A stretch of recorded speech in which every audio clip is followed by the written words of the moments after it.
Apparently, this caught everybody by surprise. Our program director in the meeting said happy birthday as I disconnected. You heard him, though? No. Anthony told me after the fact that, he did. You missed Winthrop wishing you a happy birthday. But no, everybody texted, and I got phone calls, and it's really nice that everybody remembered.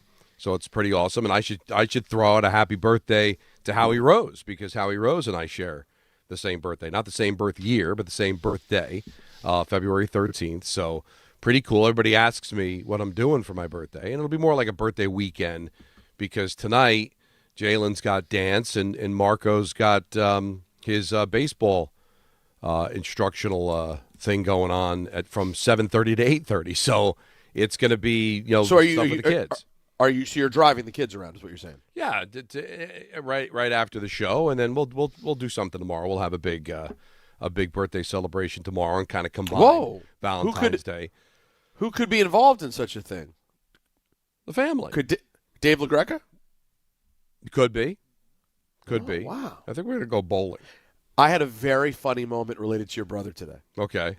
So I was doing Cheap Heat live, which I do on Pro Wrestling Nation 24/7, Sirius XM channel 156 every Friday from noon to 2. And you can listen to the podcast. And on my list of things to do that my wonderful producer Kelly gives me, there was a cut from your brother Dave saying, it just says, Dave LaGreca, WrestleMania 42 needs a splash. So I set up the cut, and I'm like, here's Dave LaGreca talking about why WrestleMania really needs a splash to turn things up a bit. Don, the cut they played, and you know radio these days. I have some great people over there, but they're all kids. No one's particularly experienced. Don, the cut, it might have been an hour. It kept going and going, and I screamed. I went, guys, we don't need to replay his entire show. Stop the cut. And then I said, you people don't understand the irony of this. The irony of me getting angry at the length of a cut that's being said by Dave LaGreca when being annoyed by the length of the cut is the ultimate feeling of Don LaGreca. Yes. I mean, you couldn't believe he makes the point, and then it keeps going, and I'm like, don't you get when you cut, all you got to do is give us the essence of what the cut is supposed to be. Otherwise, have him on. Yeah, we can call him. It's his channel, for God's sake. Anyways, I thought you'd appreciate that. But I appreciate how happy are you? How delighted are you that your friend Peter Rosenberg had the idea the other day to say, hey, I got a question. Why don't we take off the holiday that is Monday? It's your birthday weekend, for God's sake. Your kids are off school. How good are you feeling about the 3-day weekend? I'm very good. This is going to be on. It's starting to warm up a little bit now. Not to the point where you're going to go out there and You're not opening the pool. But it just feels good. Even today was like 32, and it still felt like nice to go out. I see melting, folks. Yeah, I'm seeing melting. A little meltage, which is nice because we've been trying to thaw out for like going on a month now. I mean, that storm was 3 weeks ago if it was a day, and this is what we've been having to go through, and just trying to get to the spring. Now, baseball fans are excited because spring training has started, and that means we're getting a little closer to the warmer weather. And football is now over, and that's why we had the whole big, top 5 music and everything, because there's not a lot going on. And we do have the Olympics. But, when you were growing up and we were younger, and we would have the NHL All-Star Game before the pros went to the Olympics, and, of course, the NBA All-Star Game, which is always a pretty big thing for the fans of those sports. And now it's just become an absolute embarrassment. The Pro Bowl, the NFL's tapped out. They had a two-hand touch involving no one that was really any good this season. Joe Flacco, Shedeur Sanders. Heck, they even invited Justin Fields. He had the class enough to decline. And they did it on a Tuesday, and less than 2 million people watched it. You realize Patrick Mahomes and Josh Allen could play Mahjong at the 50-yard line, and they put it on Fox, 20 million people would watch it. That's right. The Pro Bowl did less than 2 million because people are out. The NFL's tapped out. Usually when ESPN has something on it, they try to tell us to promote it. They didn't even bother. John Winthrop, who lives football, would marry football if it had a heart, didn't know it was on. No. Didn't realize it. The man is the ultimate company man. The ultimate football man. Football on ESPN. That's what is that? A TV gasm for him? Let me say this. If John Winthrop were on a cliff and his entire family he was able to grab his entire family with one hand, but the other hand was football and ESPN, he might just let go of his family to make sure he could securely grab football on ESPN. That is how much he loves football on ESPN. And when John brought this up, he went, there was a Pro Bowl?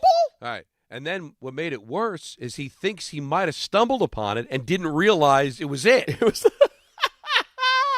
So the NFL's out. Because I've always said, what I've always said is, all of these sports want out of the All-Star game, maybe with the exception of baseball, because the baseball All-Star game is the closest to the actual game. You don't have to worry about anybody getting hurt, so everybody goes. They still consider it an honor, and it still gets a number because it's on a Tuesday in the middle of the summer, and it really going up against nothing. Most television shows are on hiatus. There's no other sports going on. You're almost looking for something to watch. And I think of all the skills competitions, we've talked about this a lot, the home run derby seems to really pop. It's everything that the dunk contest used to be that isn't anymore. The home run derby seems to still matter to people. So that Monday and Tuesday, it gets a number. But basketball, hockey, and football, they got to get rid of it. They got to say goodbye. Because these are supposed to be, Peter, a celebration of their sport. When the All-Stars get together, it was always growing up a celebration of the game. You had the skills competition the day before. So in the NBA, you had Saturday night, the dunk contest and all that. And then on Sunday afternoon, you'd have the All-Star game, and it was crazy because we'd go, wow, did you see the All-Star game? The final score was 140 to 135. Well, that's an average Tuesday in the NBA now, but back then it was like something. Now it's not a celebration anymore, Peter. It's a chance to mock the sport. Like, if I'm doing, when I did NHL Live back in the day and it was All-Star Weekend, we're kind of mocking, like nobody wants to go. They're suspending Alexander Ovechkin because he refuses to go, and they've got to come up with North America versus the world. They got to play 3-on-3 tournaments because it doesn't matter to anybody anymore. NBA, the same thing. Do you really want to have something, Peter, where most people are mocking it, mocking your sport, talking about load management, talking about other modern players aren't as good as the old-time players? Why would you have a showcase of bitching and moaning about your sport? Pull the plug already. Man up, Silver. Man up, Bettman. It's time. It's time to just say, be like Roger Goodell. We're out. Pull the plug on it. Be done. You could still have your teams, so you could still say, I went to the All-Star game. I was an All-Star. But let's stop playing this because whatever is going to happen in the NBA this weekend's a joke. So I want to say something. I hope so. It's just me and you for 4 hours. Yeah, and without Alan, we gained back 75% of the show. That's not right. I used to love NBA All-Star. Like, I won't deal with NHL right now because it doesn't matter. It's NBA time right now. Because I really used to love NHL weekend too, but that's more a me thing. Well, because now we got the Olympics, and last year we had 4 nations, so even in the NHL, started like, I think they're smelling it out. So, but there was a time when I used to love, seeing Al McInnes hit the hardest shot, and Al Iafrate, and I used to enjoy all of the big skills guys back in the day when I was a kid. But I got older, whatever. The NBA thing, though, stuck with me. I mean, I used to don, and I'm not talking about late 30s Peter Rosenberg playing in the celebrity game. I'm talking about early 20s, $200 to my name. I'm going to scrounge up to save to go to All-Star Weekend just because I want to go to the parties and be around and see what's going on here. It was so vibrant. And then go younger than that. When I was a teenager, the excitement I would have, Friday night rookie game, and eventually they added the celeb game, loved it. All-Star Saturday, amazing. Sunday, Don, I didn't miss a minute of the entire weekend. You'd get the TNT, you get ESPN coverage Friday, you got your TNT on Saturday, you're back to either ESPN or NBC on Sunday, whatever it was at the time, and all of it was meaningful. It's not the fact that you cannot come up with a creative dunk anymore. Do not tell me it's because people can't dunk anymore, because I got to tell you, you're factually wrong. I see dunks every year in that contest, Don, that blow my mind, and I go, that's one of the better dunks I've ever seen. It is not about that you can't come up with any more dunks. It is about the fact that nobody big cares about participating. They have checked out. They have moved on. The game itself has no level of competition. The second Kobe slapped his hands on the floor and LeBron decided to pass rather than take the game winner, the All-Star weekend was killed. And it doesn't mean that there's never enjoyable things, guys. I have still had moments I've enjoyed, and I will tune in tomorrow to All-Star Saturday, and I will hope to get a great moment somewhere. But something about it is dead, and to your point, Don, they either need to completely punt on it or some sort of come-to-Jesus moment has to happen where we have heard of all the people who participate in the dunk contest. It's ridiculous. Don, that was the best all-star thing of any of the sports by a country mile, and they've killed it. Yeah, it's dead. And there were moments, the all-star game, the whole world watched the game. Like that, remember that moment when Magic and Isaiah, when Magic, came back after being diagnosed with HIV, and he gave him a kiss. Like, I remember the All-Star game in Chicago during the Persian Gulf War in the NHL, and during the anthem, all the fans screaming and how emotional people got. There's no viral moments anymore. In a viral world, this will come and go without notice. There will be diehards that'll watch it. It'll pull some sort of a number because the NBA is popular, so it's not like no one is going to watch, but it won't do anything that it used to do. And I just think if I'm a commissioner of a sport, do I really want to wheel something out there that's just going to be mocked and trashed? And if the players don't want to do it and no one cares. And I was told by an executive, I've told this story before when I was working over at the NHL, Don, you don't realize this is where your smooth sponsors, you bring them out to wherever the All-Star game is, you wine and dine them, you take them to the whole weekend. I get it. Find something else, okay? You're billionaires. I'm sure you can take them someplace. Take them to Disneyland, for God's sakes. Take them to Disney World. Why would they even want to go? Matter of fact, I would think, would I want to buy into this sport if I'm going to an event that none of the big players want to play in? I think that's even outlived its usefulness. Just say goodnight, Gracie. Let's kill it. So, let me give you a couple of positives. Okay. I'll give you a couple of positives. I do enjoy the Kia Shooting Stars contest that they have at All-Star, like essentially the skills contest. I do enjoy it. And this year, if you're curious, they break it up into 4 teams. And this year in the Kia Shooting Stars, they have a team Knicks, which is Jalen Brunson, Allen Houston, and Karl Anthony Towns all together doing skills. So I do find that fun. It's not that serious, but it is fun. And I will also add to that the three-point contest has real players in it. You have real stars. Don, your favorite. Damian Lillard's in it. Tyrese Maxey's in it. Devin Booker's in it. Donovan Mitchell's in it. There are real players who are actually willing to shoot and take some sort of a risk to their reputation by losing a shooting contest. And I respect that. But to have a dunk contest on in which if I put a gun to your head and I said, tell me someone in the dunk contest, you, a sports talk host in New York, would die in front of our very eyes, on your birthday, no less. No shot. That is truly problematic. It's like legit embarrassing. How can you? I went to the graphic. Go to their webpage, Don. They have like the big page for the dunk contest. And they have a poster. And you look at it and you just go, who am I? I don't know what I'm looking at. Just don't know what I'm looking at. Now, the idea is I don't want to participate in the dunk contest because I don't want to get embarrassed. Right? I don't want to lose.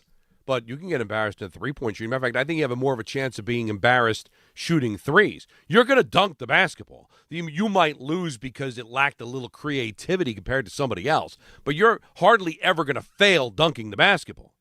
But people could go out there and go 1 for 10 in shots and just basically clang the rim the whole time. Isn't that more embarrassing?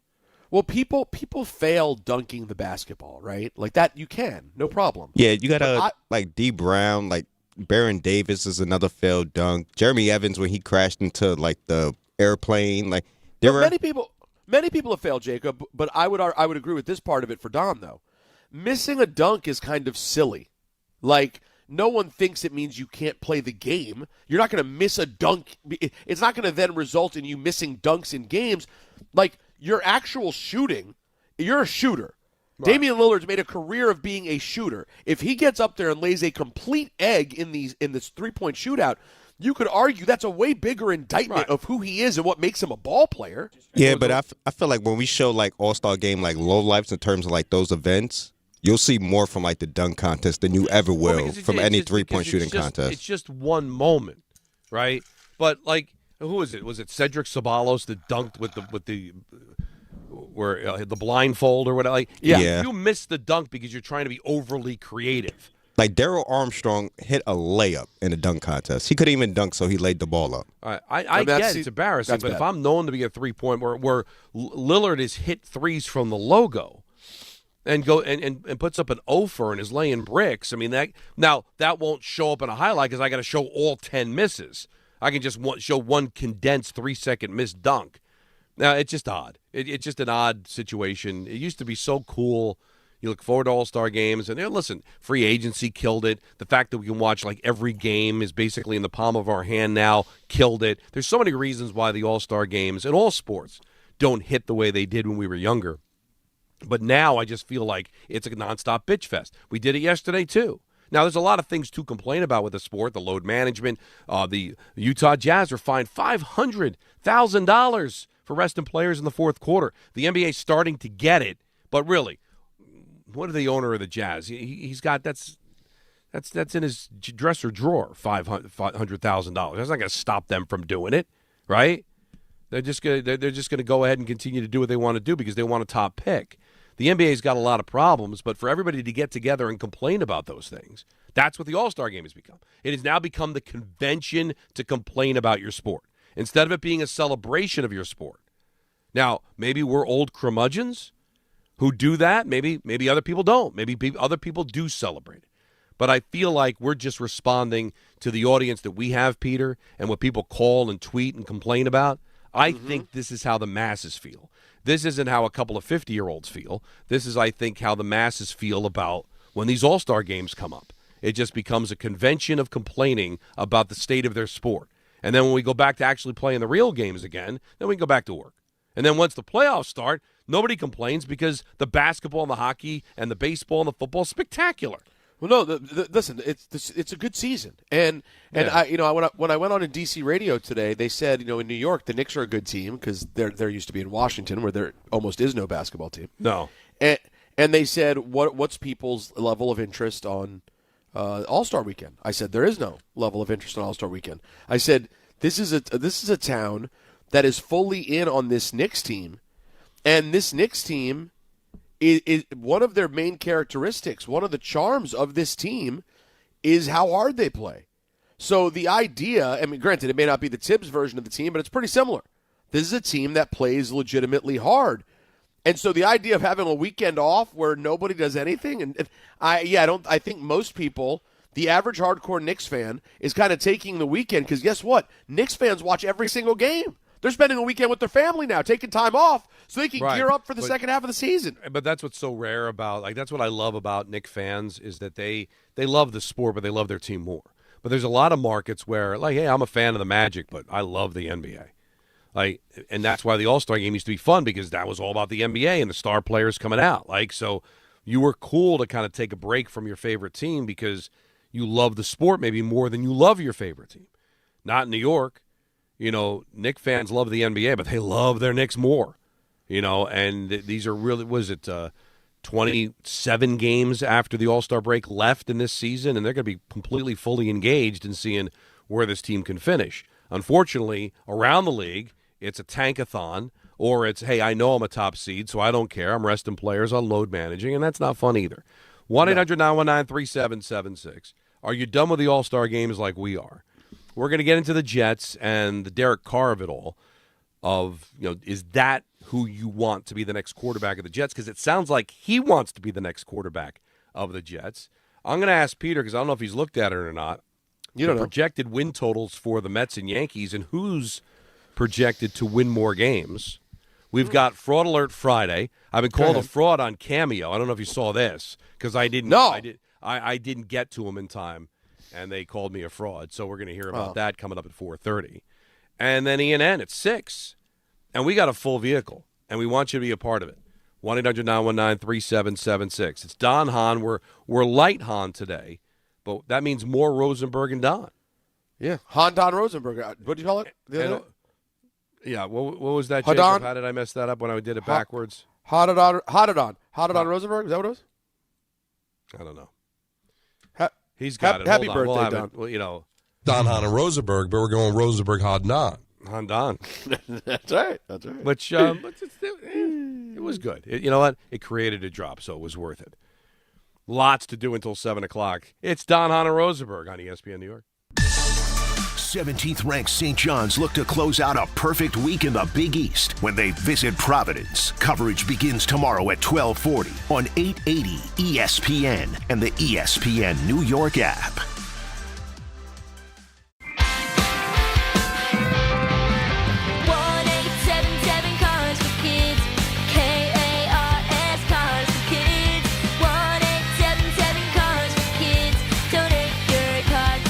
Call 1-877-CARS-FOR-KIDS to reach a friendly live agent. Donation's super easy, and your car can be picked up as soon as tomorrow. Call us now, 1-877-CARS-FOR-KIDS. Donate your car today. Did you know you can donate real estate too?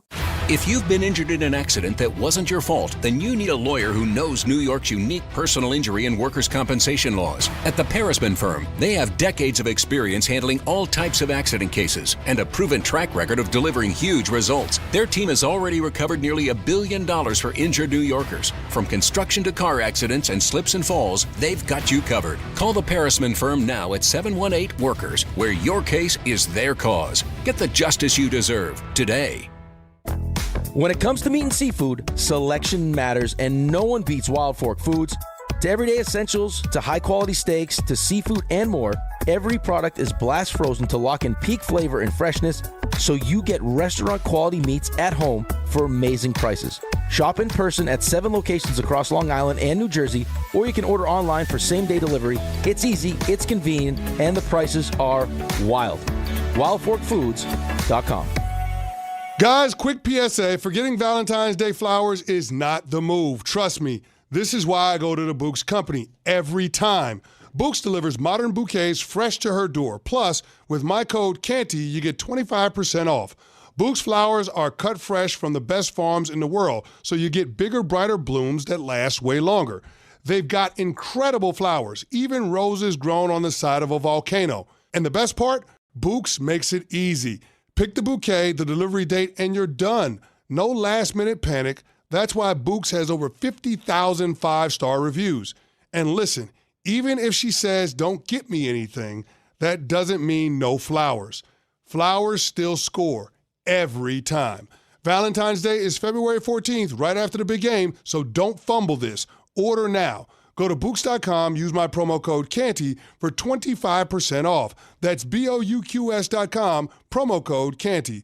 Bouqs, promo code CANTY. Listen, I know the mentality. You try to play through pain and walk it off. Push through one more day. But when it comes to neck pain, back pain, sciatica, or nerve pain, that's a losing game. That's when you call Dr. J. Shaw at Sandwell Pain. Dr. Shaw is one of New Jersey's top pain specialists, Ivy League trained, double board certified, and he focuses on non-surgical solutions that get real results. No cuts, no downtime, no dependence on pain meds. He builds you a custom game plan for you so that you can move better, feel better, and live pain-free. Same day or next day appointments are available. Visit SandwellPain.com. Stop managing pain. Start beating it. And now let's take a look at the traffic with Brandy Scott. Hey there, guys. Happy Friday, but not a happy ride. Already out there on the roads pretty much no matter where you're headed. Problem spot over in Queens, Clearview southbound, right before the LIE, a crash involving a couple of SUVs in the right lane. That as you jam from the Cross Island on down. Southbound Cross Island, not going to help you out. You're packed there from the Throgs Neck Bridge. All of your approaches to the outbound George already heavy. Worst of it, Cross Bronx westbound. You're crawling from the Bruckner through to underneath the apartments. Inbound George, stick with the lower deck if you can. Upper levels still have some right lane roadwork and an accident just moved out of the way. Going to run you about 15 to 20 minutes. Outbound Lincoln will run you 15 to 20. Outbound Hahn 20 to 30. This report is sponsored by Mothers Against Drunk Driving. For victims of drunk and drug driving, your grief is unique, but you're not alone. You always have a place at MAD. Visit MAD.org. I'm Brandy Scott on 880 ESPN New York. As America's #1 motorcycle insurer, Progressive has your back. Oh, like roadside assistance? Oh yeah, Progressive offers that. Great. Do you have plans Saturday? My cousin canceled and I'd love to have someone to ride with. Actually, we just do insurance, not riding buddies. Cool, let's meet at noon. Actually, scratch that. 10 a.m., you and me, breakfast at a diner. To be clear, Progressive has your back for insurance only. So get a quote and see if you can save. Okay, so if you beat me there, get me the Lumberjack special. We can share. Progressive Casualty Insurance Company and affiliates. Roadside assistance may require comprehensive coverage. Access to education changes lives. That's why National University provides flexible online and hybrid programs from associate to doctorate degrees. Since 1971, NU was built to serve non-traditional working and military learners nationwide. NU understands the demands of work, family, and service. Each year, more than 130,000 learners trust National University to move forward. Visit nu.edu to learn more.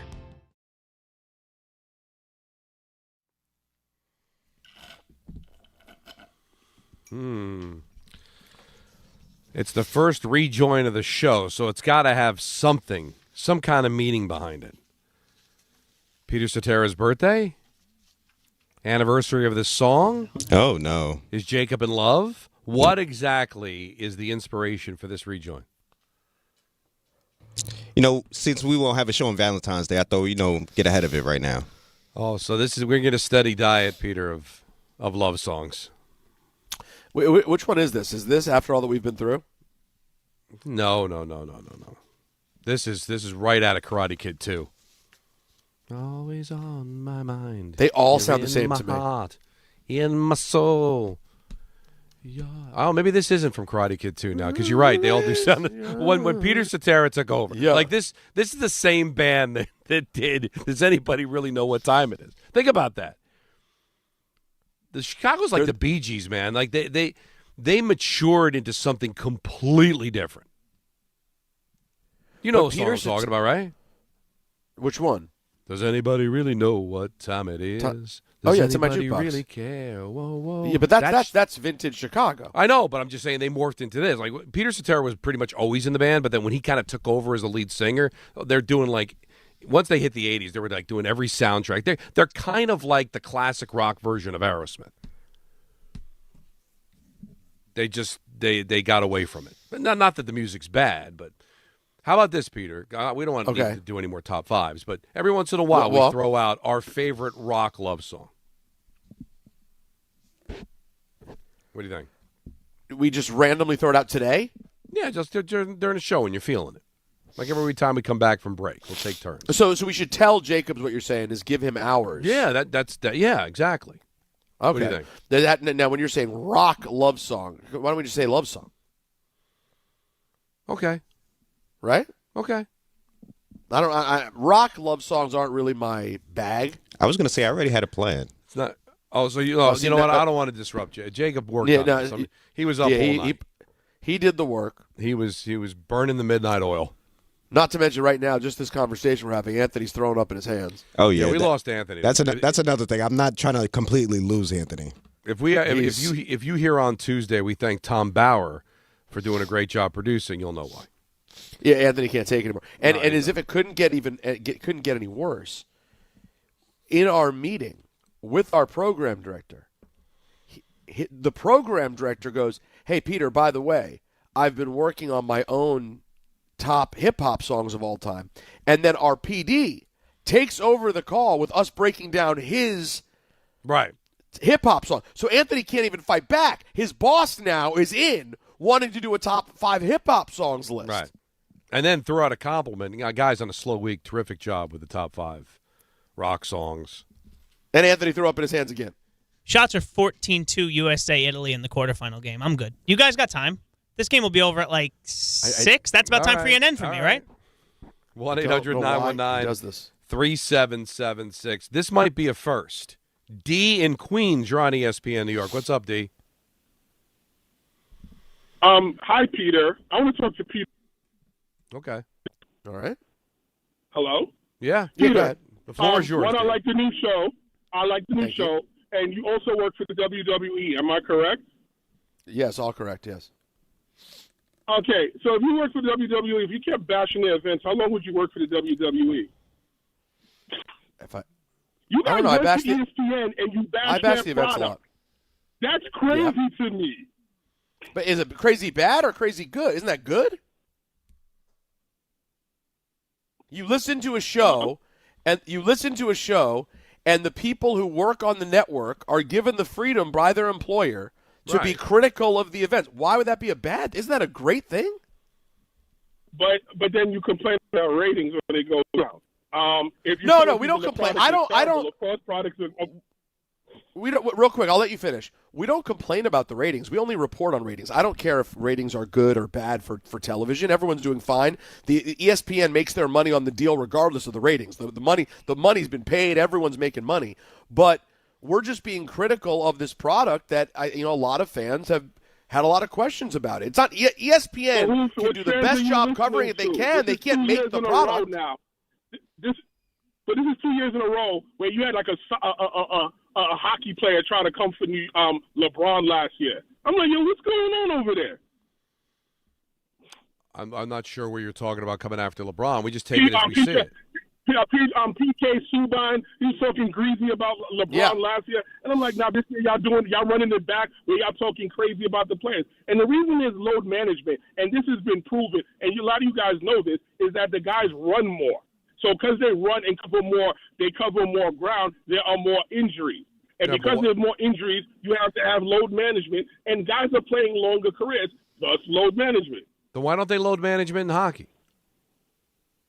They don't run as much. In hockey, basketball is up and down, up and down, up and down. I mean, they skate miles. Do you really think that players are running up and down the court? They're jogging most of the time, or they're standing there. It's not like soccer. You're running up and down the field for 40 consecutive minutes or whatever. All this implication and all this hinting of laziness, and it's a little. I don't like it because I don't care what you like or don't like. It is lazy. I know, and that's the. You did. I'm sorry. Did you not hear Harden where he's saying he's making business decisions and loyalty is overrated? I mean, lazy's strong because these players work their tail off to get to the NBA, but it's a case of want to. They don't want to have to play. They don't want to play 82 games. They don't want to play in the All-Star game. They want to play 43 minutes until all of a sudden they want to, and then they're going crazy, taking every shot, playing every single minute, trying to win, and then the next game it's like, you know what? We're playing Sacramento on a Tuesday. I'm good. So maybe lazy's strong, but, dude, I can't imagine. They're probably running more than they did 30 years ago, but the game was also a lot tougher. Because, you used to have to worry about Karl Malone's razor-sharp elbow in your forehead or somebody knocking you into the third row on a hard foul.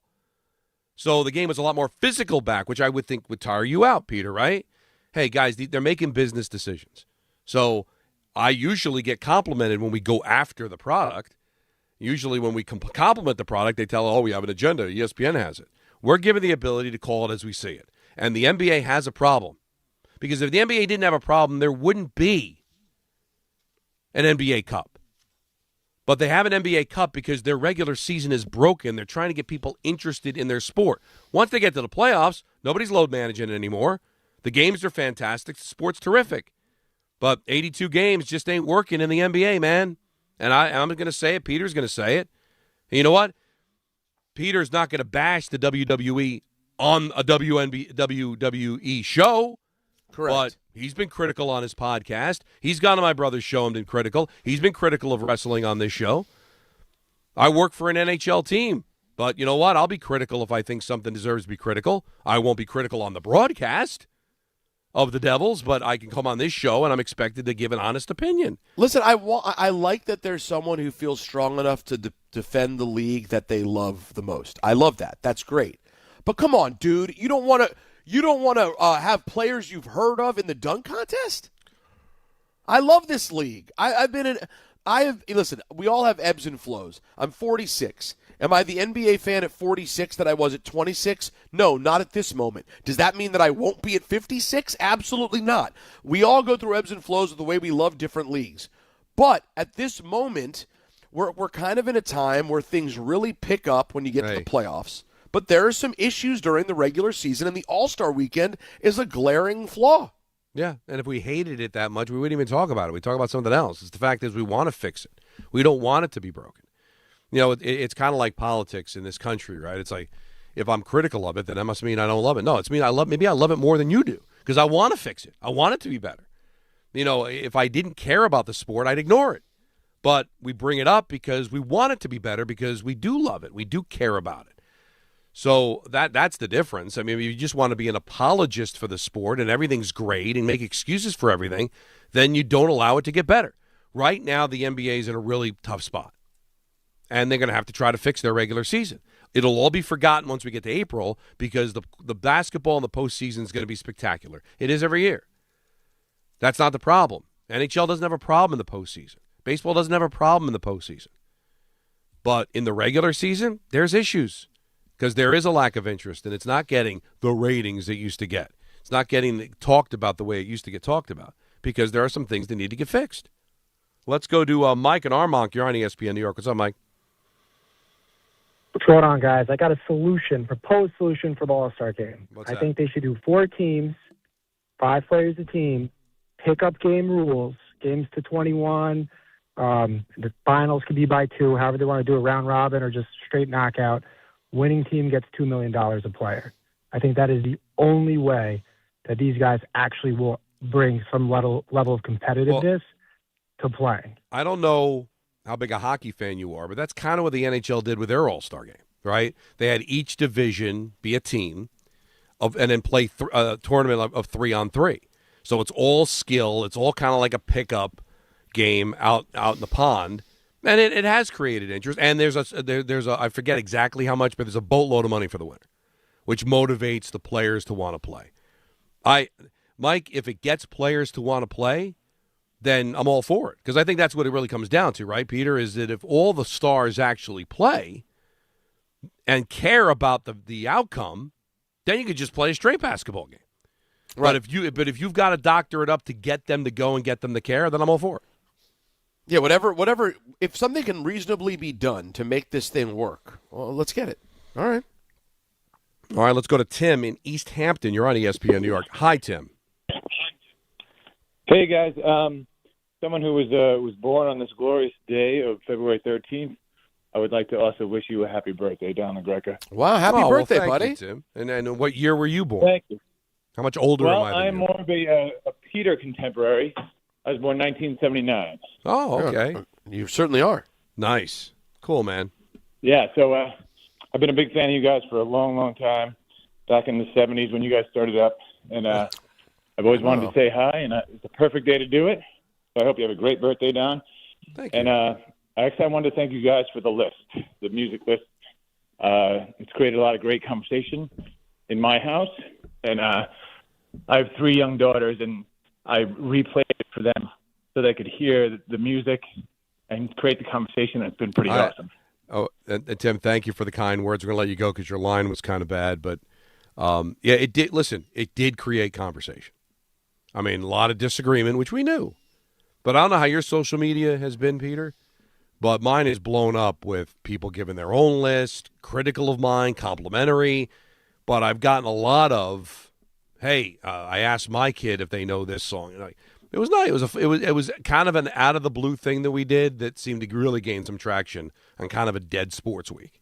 Yeah, I loved it. It was, to me, it was the joy of the week, and I hope we can stumble into another thing one day on that level of terms of the passion that people had for their agreement or disagreement for it. I mean, honestly, if we were to do a hip hop one at some point, it probably would garner a good amount of conversation as well. Now, I attempted my top 5. Now, I have very limited hip hop knowledge, so my pool is very shallow. But I came up with songs that Peter respected. Wouldn't be in his top 5, but no, one it day I'll wasn't. break that out. No, listen, John Winthrop's list was better than yours. John did 10. Well, his knowledge of hip hop is way better than mine, way deeper. Yes. Than mine. Yeah, he was into it as a kid growing up, for sure. 1-800-919-3776. A lot of people want to chime in on this. We've got lots to get into. Mets and Yankees projected wins. The next Jets quarterback. Apparently there's somebody that's really petitioning for a chance to be the Jets quarterback, which we never, ever see. We've got Fraud Alert Friday at 4:30, EN at 6. We're jam-packed on a Friday before President's Day weekend. Don Hahn and Rosenberg, ESPN New York. March the 20th of 2026, there's one place to be. And that place is Pickleball Heaven. Pickleball Heaven. It's a pickleball facility, massive facility in Medford, New York. We're going to do the show there that day from 6 to 10. Then there's a tournament. And then after we win the tournament, Rick. The right fit awaits. Build your team. Build it sooner. Meet your match on ZipRecruiter. Just head to ZipRecruiter.com/ESPN right now to try it for free, and you're on your way to meeting your match. 4 out of 5 employers who post on ZipRecruiter get a quality candidate within the first day. So try it now. Go to ZipRecruiter.com/ESPN. Once again, that's ZipRecruiter.com/ESPN. Meet your match on ZipRecruiter. Try it free. So, should we split the bill? But math is the worst. Not all math, because with New York Lottery's extra multiplier scratch-off games, you can multiply your winnings up to 200 times. Wait, multiply my winnings? Yeah, you take your winnings, then multiply those winnings up to 200 times. So all of my winnings times 200? Yeah, that. Oh, I've always said math's the best. Play for chances to multiply your winnings 30, 50, up to 200 times. Prizes up to $5 million. Please play responsibly. Must be 18 plus. Gambling problem? Call 1-877-8-HOPE-NY or text HOPE-NY. Get in the zone, AutoZone. Jeff's day is off to a slow start. So he heads to AutoZone, America's #1 battery destination, where Sammy, a local AutoZoner, tests his battery for free. Looks like he just needs a charge, and Sammy does that for free too. In no time at all, Jeff is back on the road, ready to finish the day strong. Free battery testing and charging at every store. No hassles, just help. Get in the zone, AutoZone. Restrictions apply. Life is full of choices, some big, some small. And when you choose an H&R Block Tax Pro, you're choosing the largest network of tax expertise to be in your corner. For when your big ambitions need help with the small details. For when your 6 figures come from 6 different places. For when your gaming stream becomes your revenue stream. For when your business's year 1 needs 70 years of tax know-how. At H&R Block, we've seen it all, and we're here to help you make the most out of your money for life outside the box. Get started at hrblock.com. I'm Boomer Esiason. My mom died from cancer. She was only 37 years old. She didn't have life insurance, and that was devastating for my family. That's why having life insurance is so important to me. Ethos makes it fast and easy. Get a quote in seconds, apply in minutes, and get same-day coverage. You can get up to $3 million in coverage with no medical exam. Get your free quote at ethos.com/play. That's ethos.com/play. Paid spokesperson. Time spent on application may vary. Online health questions required. For 100 days, I'm going to cross the 7 continents because the answers to everything important are out there at the edges of our world. I'm stepping into the unknown. Where are we going? To see our planet This is amazing. as it's never been seen before. From pole to pole. Pole to Pole with Will Smith from National Geographic. Now streaming on Disney Plus and Hulu. Show me the way. In the city that never sleeps and never stops talking sports, ESPN New York is always on. Now you can live and breathe everything New York sports wherever you are. On your radio dial, on the ESPN New York app, and streaming live on YouTube. However you watch or listen, ESPN New York is always on for you. Hear us, stream us, watch us. This is ESPN New York.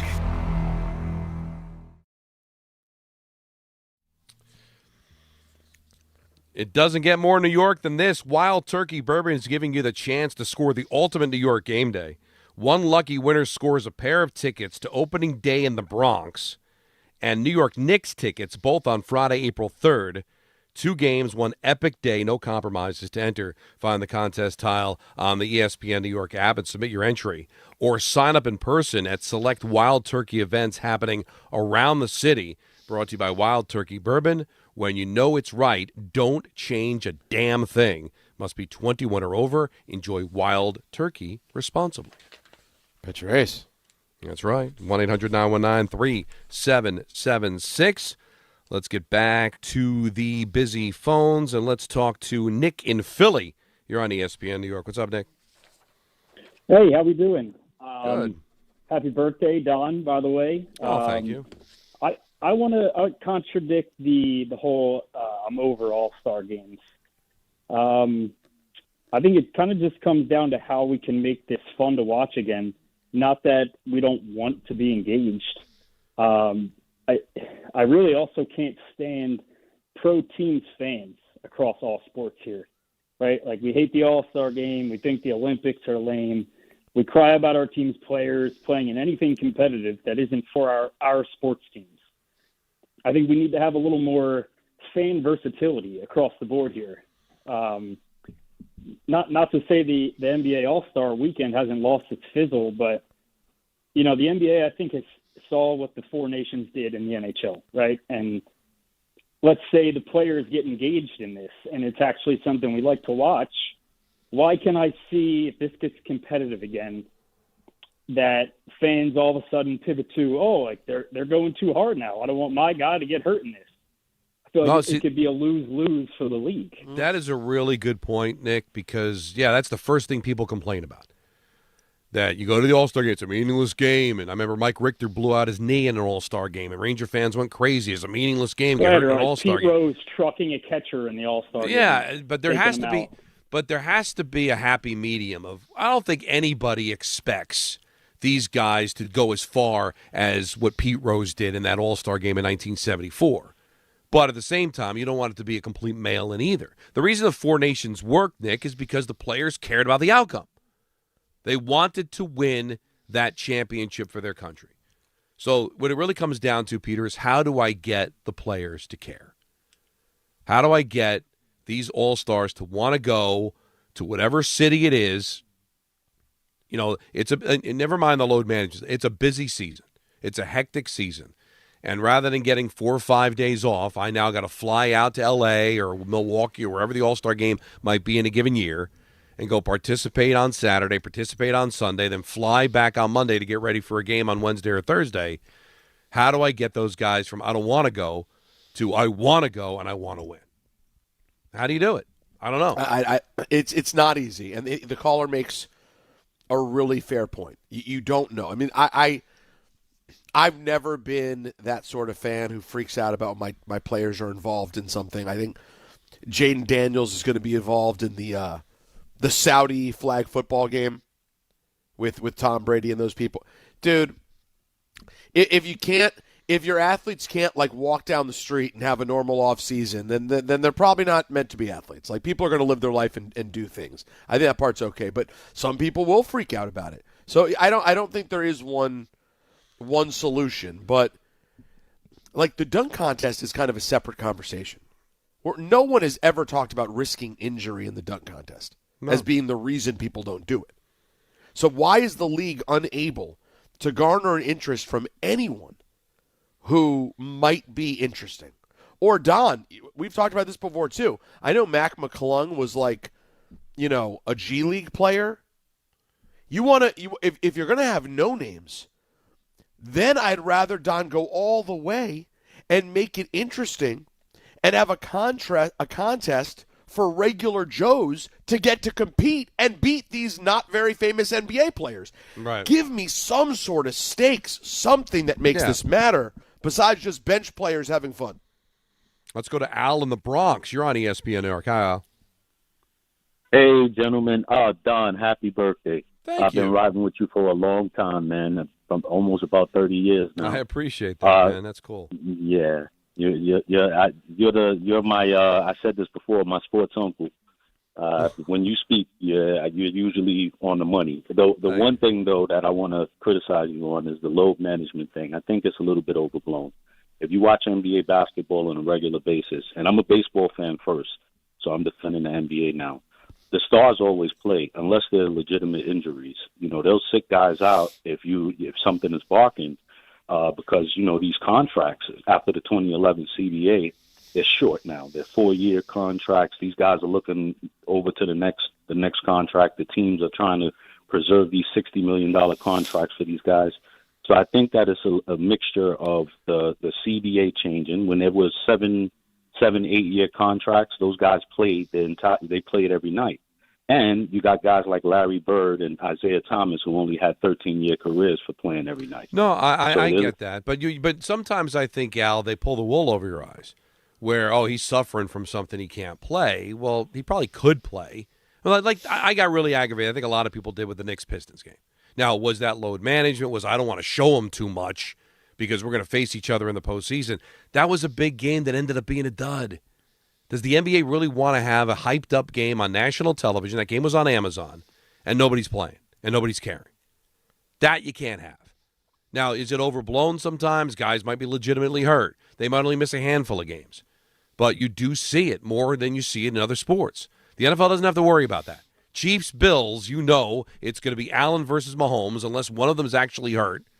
And they put that game on Sunday Night Football, you don't have to worry about it. They're going to play. You don't necessarily know. I'm not just talking about what happened in Utah. They're trying to tank, and they got fined for it.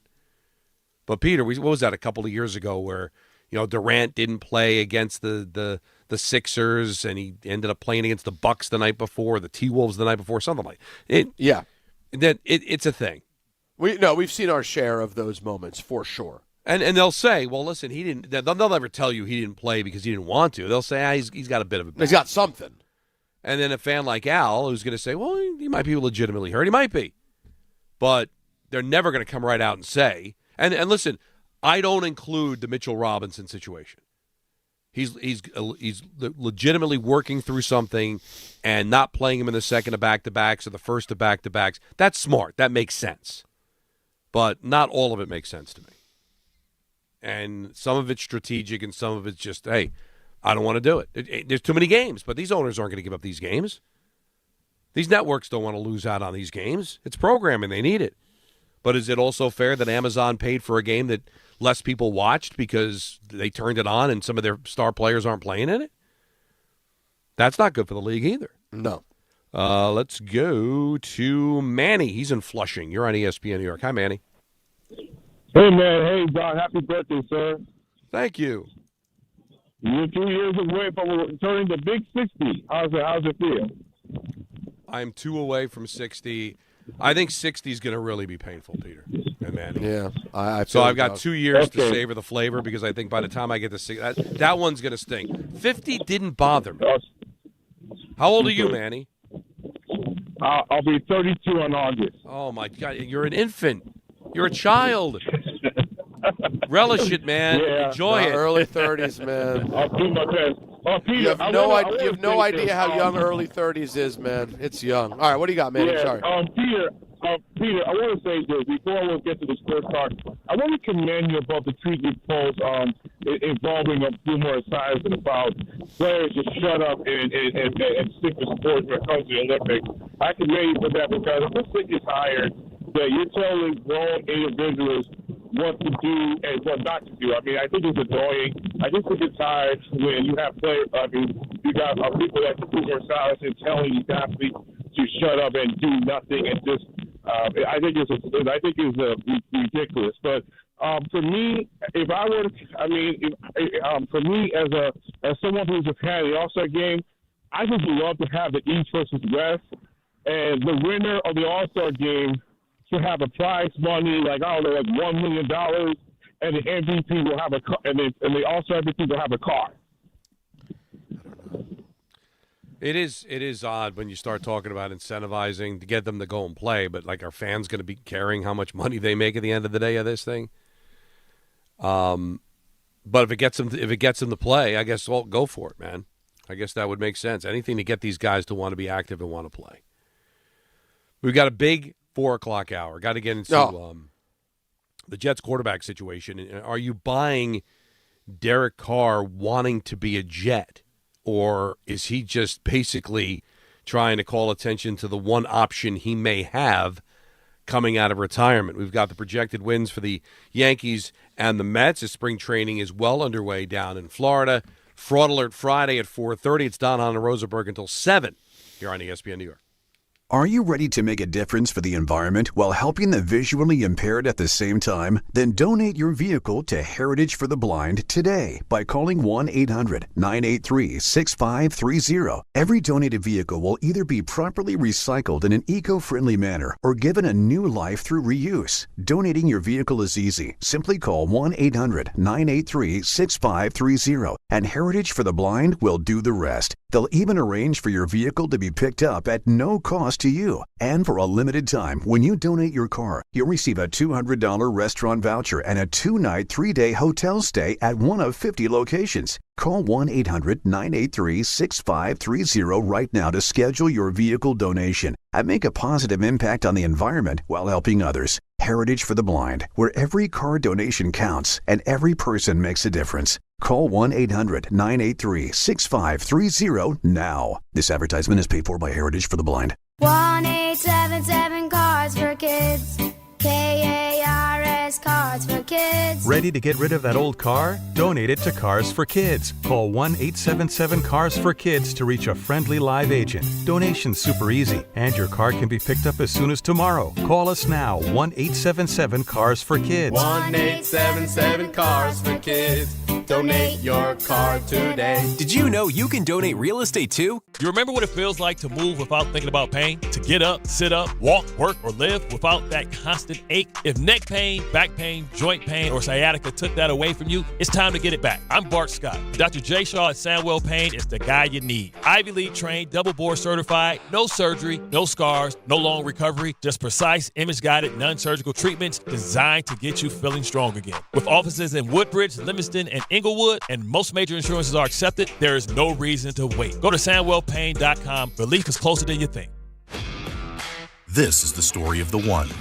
As the purchasing manager at a manufacturing plant, she knows the only thing more important than having the right safety gear is having it there when you need it.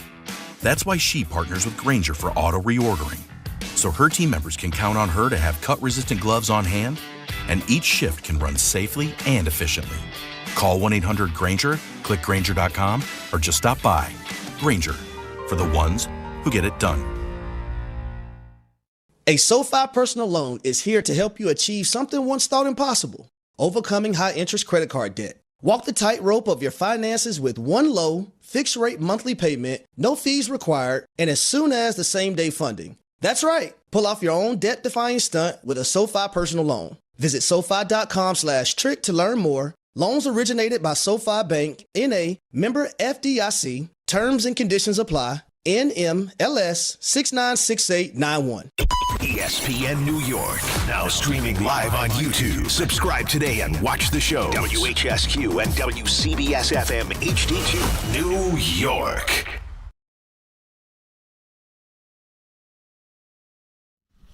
Now we're talking. Yeah, this is. Now that's what I call music. I really like what Jacob has done today. You're just too good to be true. Can't take my eyes off of you. This is good stuff, man. Good job, Jacob. You know what it makes me want to do? Tell you about Game Time, which is brought to you by Tullamore Dew Irish Whiskey, because when it's game time, Peter. It's time. As we've told you, not a lot going on with the NHL and the Dead as NBA a doornail on hiatus, but we do have the U.S. women's hockey team. They're taking on Italy in the quarterfinals and are up 1-0 heading to the second period, is the United States. And we've got the coverage of the Rising Stars game, which will be on 880 at 9 o'clock tonight. Ray Rowe. Wow, the shots are 20-2 in favor of the United States, but only the 1-0 lead against it. Tell you what, Italy's goaltending on the men and the women's side has been pretty spectacular so far in the Olympics. Tullamore Dew, the original triple distilled, triple blended, and triple cast matured Irish whiskey. Be sure to grab a Tullamore Dew, or try the new Tullamore Dew Honey during today's action. Glasses up to enjoying Tullamore Dew responsibly. Well, Jets need a quarterback, right? And let me start with this. Do you think it's important to have a quarterback on a football team? Yes. All right, cool. And because the Jets have proven when you don't, you're not winning very many games. And I've heard so many different theories. Tank for the 27 draft because there's going to be better quarterbacks there. You can get Arch Manning, yada, yada, yada. They have to play games this year. And I think they have to win games this year because they're not going to go through another 2-win season, get the first overall pick, and have Aaron Glenn come back in year 3 with 5 wins under his belt in 2 seasons. That is not going to work. They're going to have to go out and get a quarterback. Now, is it going to be Kirk Cousins, who they can get for nothing? Are you going to trade for Willis in Green Bay? Are you going to wait and see if Kyler Murray shakes loose? But the bigger thing to me, Peter, is the fact that Derek Carr is coming out of retirement. And apparently he wants to be a Jet. How about that? He wants to be a Jet. Anyone wanting to be a Jet is worth noting. Now, it is worth noting. Now, we have the audio because he was on the Homegrown podcast. And Derek talked about his love for the head coach of the New York Jets, Aaron Glenn. I love Aaron Glenn. I love Glenn's Aaron a good Glenn. friend. Great golfer, good friend. Okay. Love Aaron Glenn. Yeah. Talk to him whenever it's viable. I love Aaron Glenn. Okay? It might be viable soon. Okay. Your green sweatshirt. Yeah. Mine was for Christmas tree. Yeah, me too. All right. But I also love Jet fans. Here's why. Okay. I can't believe you're saying this. I checked Low Cover Jet Zero fans. little deal. I throw this game winner. Yeah. Henry Ruggs. Okay. beautiful. Jet fans, because we helped them get a worse draft pick, donated to Valley Children's Hospital. Oh, that's cool. They're like, Derek, I got so many tweets. Thank you so much. That's cool. And Valley Children's even was like telling me, we're getting so many That's New fantastic. Jersey and New York calls right now That's to pretty donate. awesome. That's pretty so awesome. Jet fans, well done there. I love you. I'll and give you thank that. you for helping the kids. Now, obviously, that's cool that happened. So that when you hear it say that, it sounds more like I think Jet fans are cool because of all the money they donated, not so much I'm trying to get on their good side. He went on to say on the Homegrown podcast he would come back under 2 conditions. Moral of the story, would I come back? The answer obviously is yes. Good. Okay, great. But I have I had to say no a couple of times so far. Would I do it? Yes. Would I do it for anybody? Absolutely not. There's no way. I know. I told you 2 things. I'd have to be healthy, and I would want a chance to win a Super Bowl. That's 2 pretty And good obviously, factors. that's a tough thing to find. That's hard to do. That's not easy. All right, so never mind then. Next 1-800 all right. Hearing that the Jets do not, they'll give him a chance to play, but they're not going to be winning a Super Bowl anytime soon. But people are starting to connect the dots. He was nice about the Jet fans. Bill Musgrave is with the Jets now, his old OC. So they're trying to connect it, all right? I don't think he's got a lot of options. But if he's going to be true to his word about the 2 conditions and he wants to go out there and win a Super Bowl, he's not going to come back to play for the Jets. But I don't see him coming back and playing for anybody, winning where is he going to go to win a Super Bowl? Unless he's going to be the backup quarterback in Seattle, and that maybe he gets a chance to play, or the backup quarterback in New England, or the backup quarterback in Buffalo, and gets a ring, or maybe gets a chance to play because of injury. But what team is he going to take over that is going to be sniffing a Super Bowl anytime soon? Who? Nobody. That's not usually the teams who are looking to consider a Derek Carr at this stage are usually not the team that's also thinking about a Super Bowl run that year. And also, do we know what he's going to have when he comes back? But the interesting thing about him is that if he can get back to anything he was in New Orleans before he hurt his shoulder, or be what he was with the Raiders, he could be a quarterback for a few years and be a darn good quarterback. But I don't know if he's going to be able to do that or not. But if you're a Jet fan and you hear he's interested in coming to your team in some way, shape, or form, where does he jettison atop the list of the possible options? All right, here's the list. Kirk Cousins, Kyler Murray, Jugs in Green Bay, a Jugs machine, Derek Carr, bringing back Tyrod Taylor. I would think he'd be, because wouldn't cost you anything. Like, listen, Willis to me is number 1, but it's going to cost you. Green Bay's not going to hand him over to you. Kyler Murray might shake loose to be free, but right now I think he's still property of Arizona. Kirk Cousins just cost you money, which the Jets have plenty of. And Derek Carr would fall into that. So where does Carr fit? Somewhere between Willis and Murray? Is he at the top of your list, bottom of your list? Where would you put him? Carr? Yeah. overall for me, I would put Carr after Malik Willis. I think because I liked what he was prior to injury, and I'm not really sure on where he's at right now, I am more curious about what he can do than I am, say, Kyler Murray, than I am Tyrod Taylor. I think he at least has a potential ceiling we're not exactly sure about yet. So I would – Malik Willis to me is the most appealing option, and then I would say Derek Carr. What say you? Yeah, Willis, but it's going to cost you, but so what? What is it going to cost you? I don't think it's going to cost you a first-round pick. Now, Carr's intriguing. He's what, 34? I'm just looking up his age here. March 28th, 1991. So at the start of the season, he'll be 35 years old. Not an old man by any stretch of the imagination.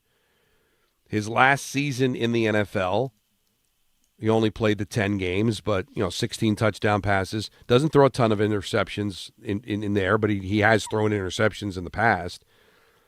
He's a quarterback that, when healthy, is going to throw for 3,500 yards, 22 touchdowns, and 10 picks. Right? That's where I think that's what he'll give you. And that's what probably Cousins would give you. That's what, but Murray and Willis are intriguing because, like we thought with Justin Fields last year, there might be something there. Right. That where he can check a couple of boxes. He could be your right now and then turn into your forever, where everybody else is just going to be your right now. Carr's going to be your right now. Cousins is going to be your right now until you figure it out. But Murray, maybe he writes himself. Maybe this new regime can crack the code on him. And certainly you feel that way about Willis, right? Like we heard Phil Simms yesterday when we played that sound when he was on with Barton Carlin about how good he could be. But Don, did you say 22 touchdowns and 10 picks? That's what I was saying. Best as your best case scenario? Yes. Aaron Rodgers in the 5-12 Jets season threw 28 touchdowns and 11 picks. And they had no use for him. So yeah. If we're going to get similar comparisons of play here, and that roster's, I don't know, is that roster better than this roster? Is the 2024 Jet roster better than what's going to look like the 2026 Jet roster? Well, see, that's the thing is that Derek Carr is just a guy that is going to be your quarterback for maybe the next couple of years. But now you got Jet fans saying, well, I don't want him going out there and winning 6 games because then we're not going to get a great quarterback in the draft. It's such a conundrum, right? You got to play games, and I think you got to win games.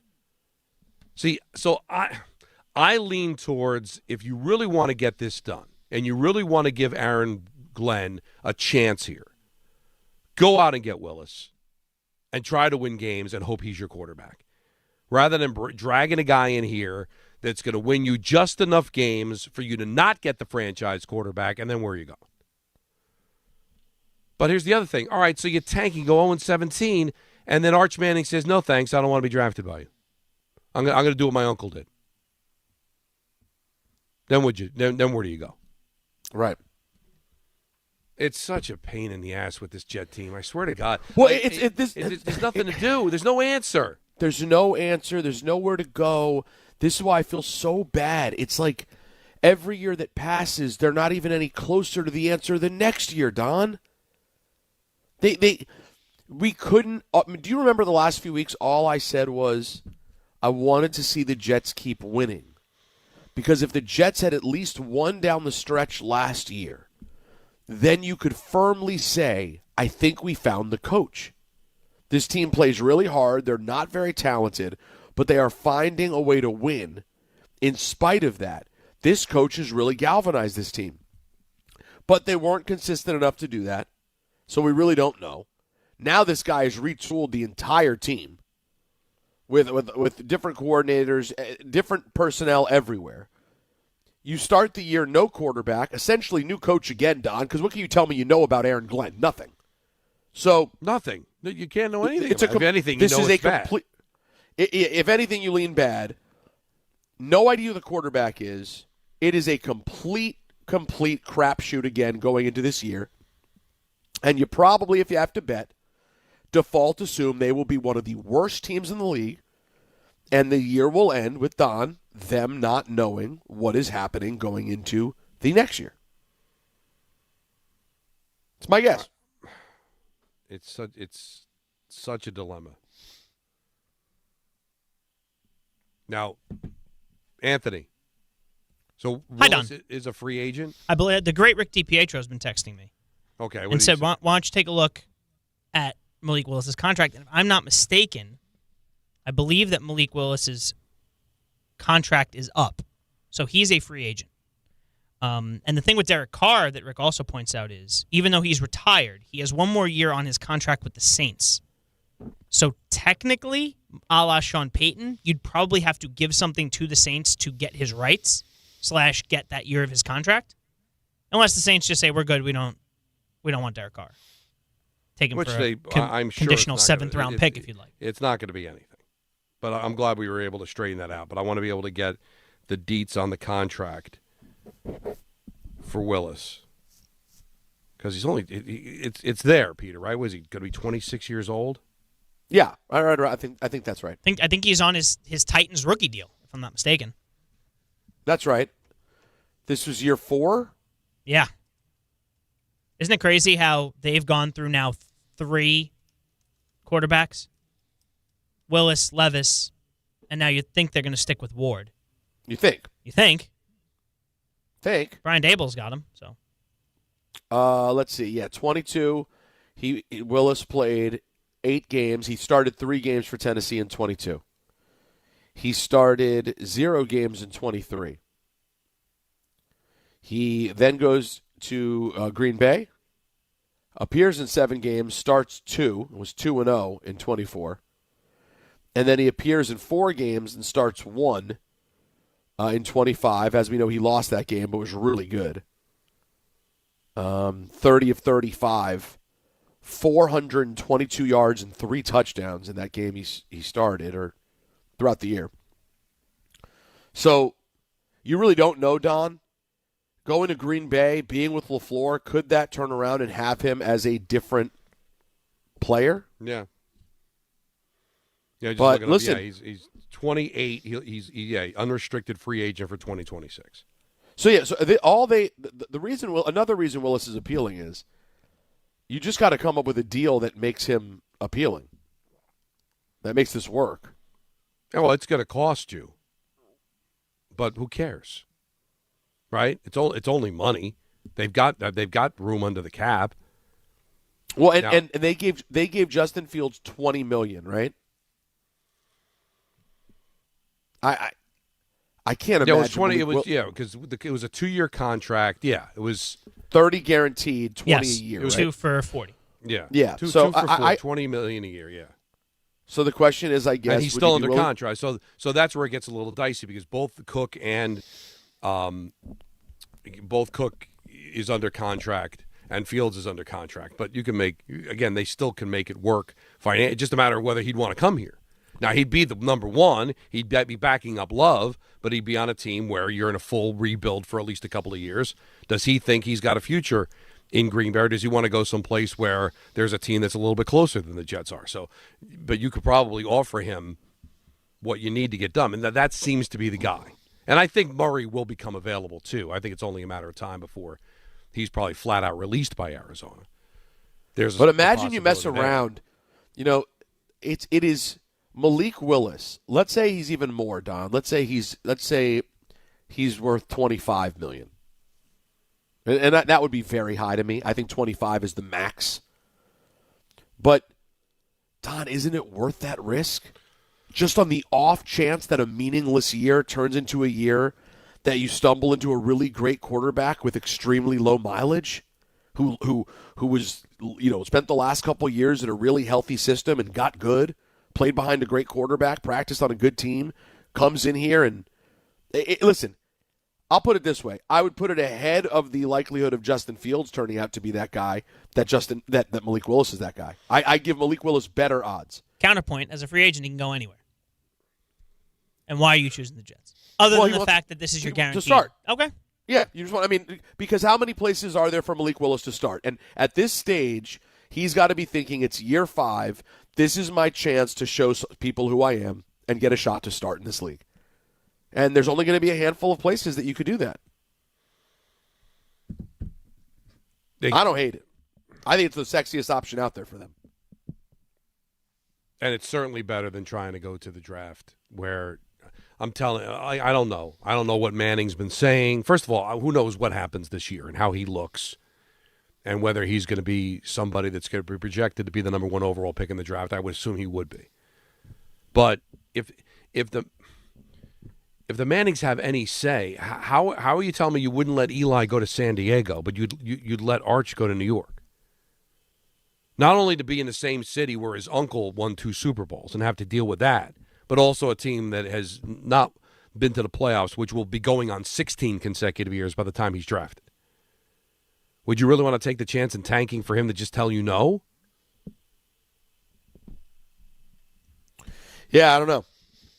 I mean, you got quarterbacks suing the league to try to stay in school for 6 years to try to avoid having to get drafted by some of these garbage NFL teams. Well, especially if you can continue to develop and get paid in college and have fun on campus rather than go live God knows where and play for a terrible team. Oh, just a dilemma. How do you not feel like just disgusted for the Jets at this point? But I just thought the Carr stuff was interesting. But then when you hear the sound, it sounds a lot different than it did in print. He loves Jet fans because of the money they donated to the charity, and he wants to come back with the teams that compete for a Super Bowl.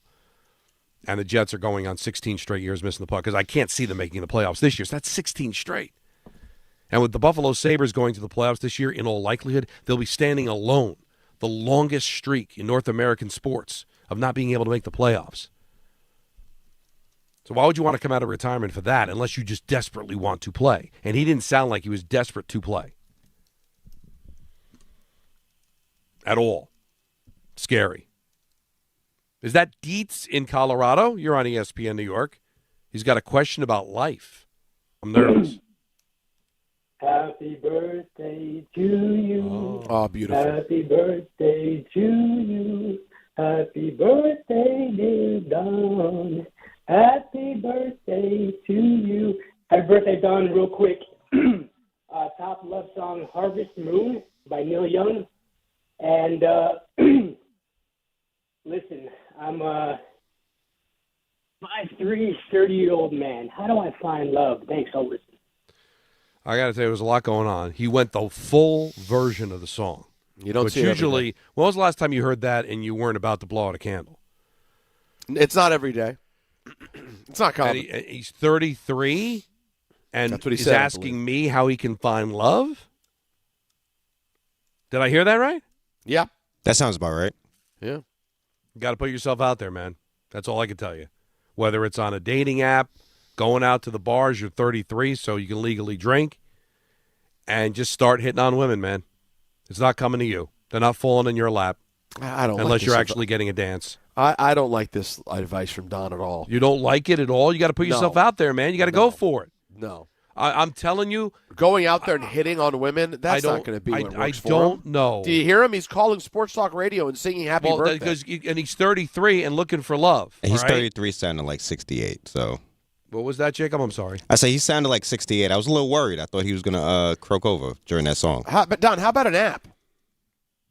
Well, I said you got to put yourself out there, so you can go on an app. But most of the single men that I know that want to be married or want to be in a relationship and aren't are guys that go to the bars and they're wallflowers. They sit there, they nurse their beer, they look around, and they long for, like, some woman's going to just stroll up to them and say, you know what, you look hot. Here's my number. You got to put yourself out there. You got to make conversation. All right, maybe hit on is strong, but you got to put yourself out there. Get into conversations. How are you?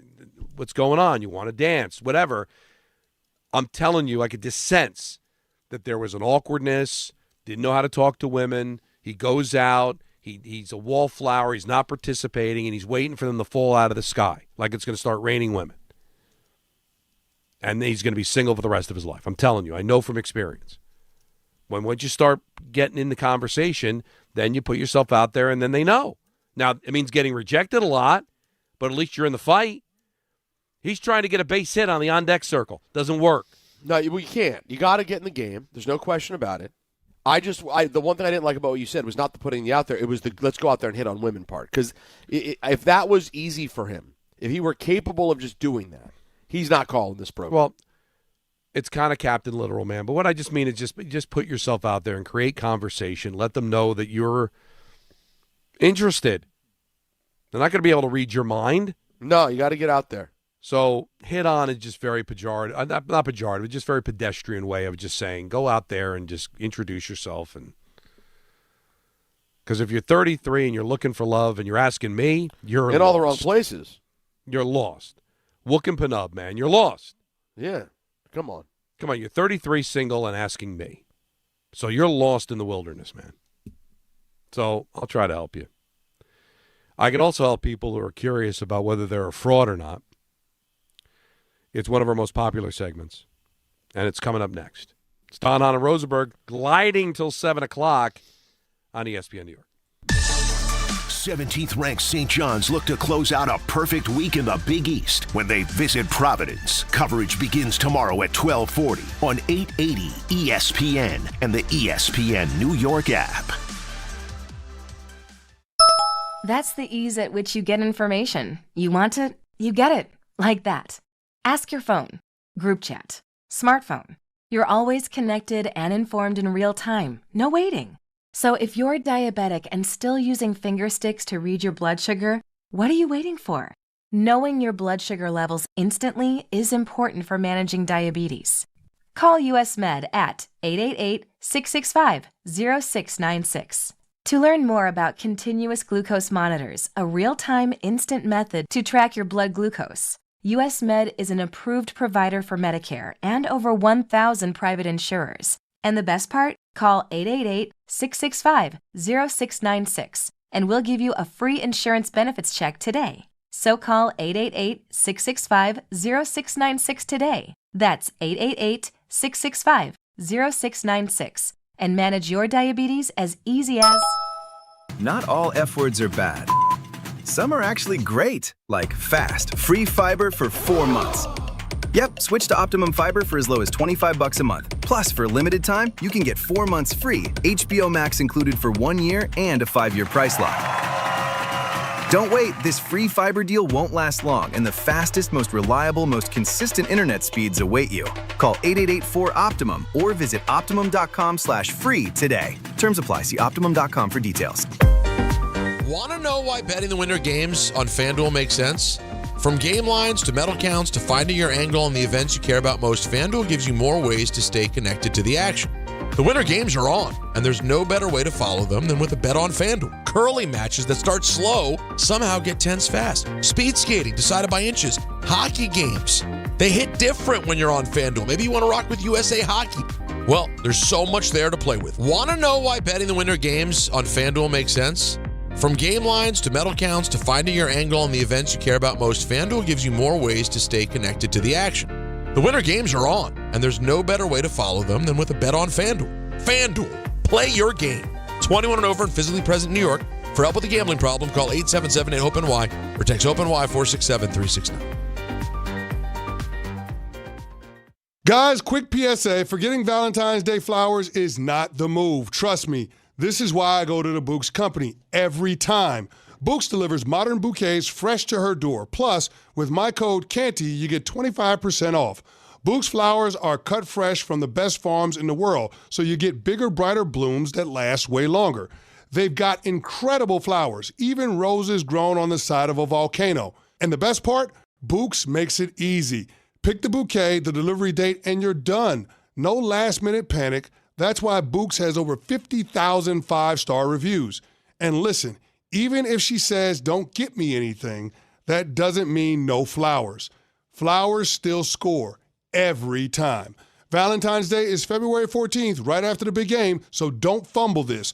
Order now. Go to Bouqs.com, use my promo code CANTY for 25% off. That's BOUQS.com, promo code CANTY.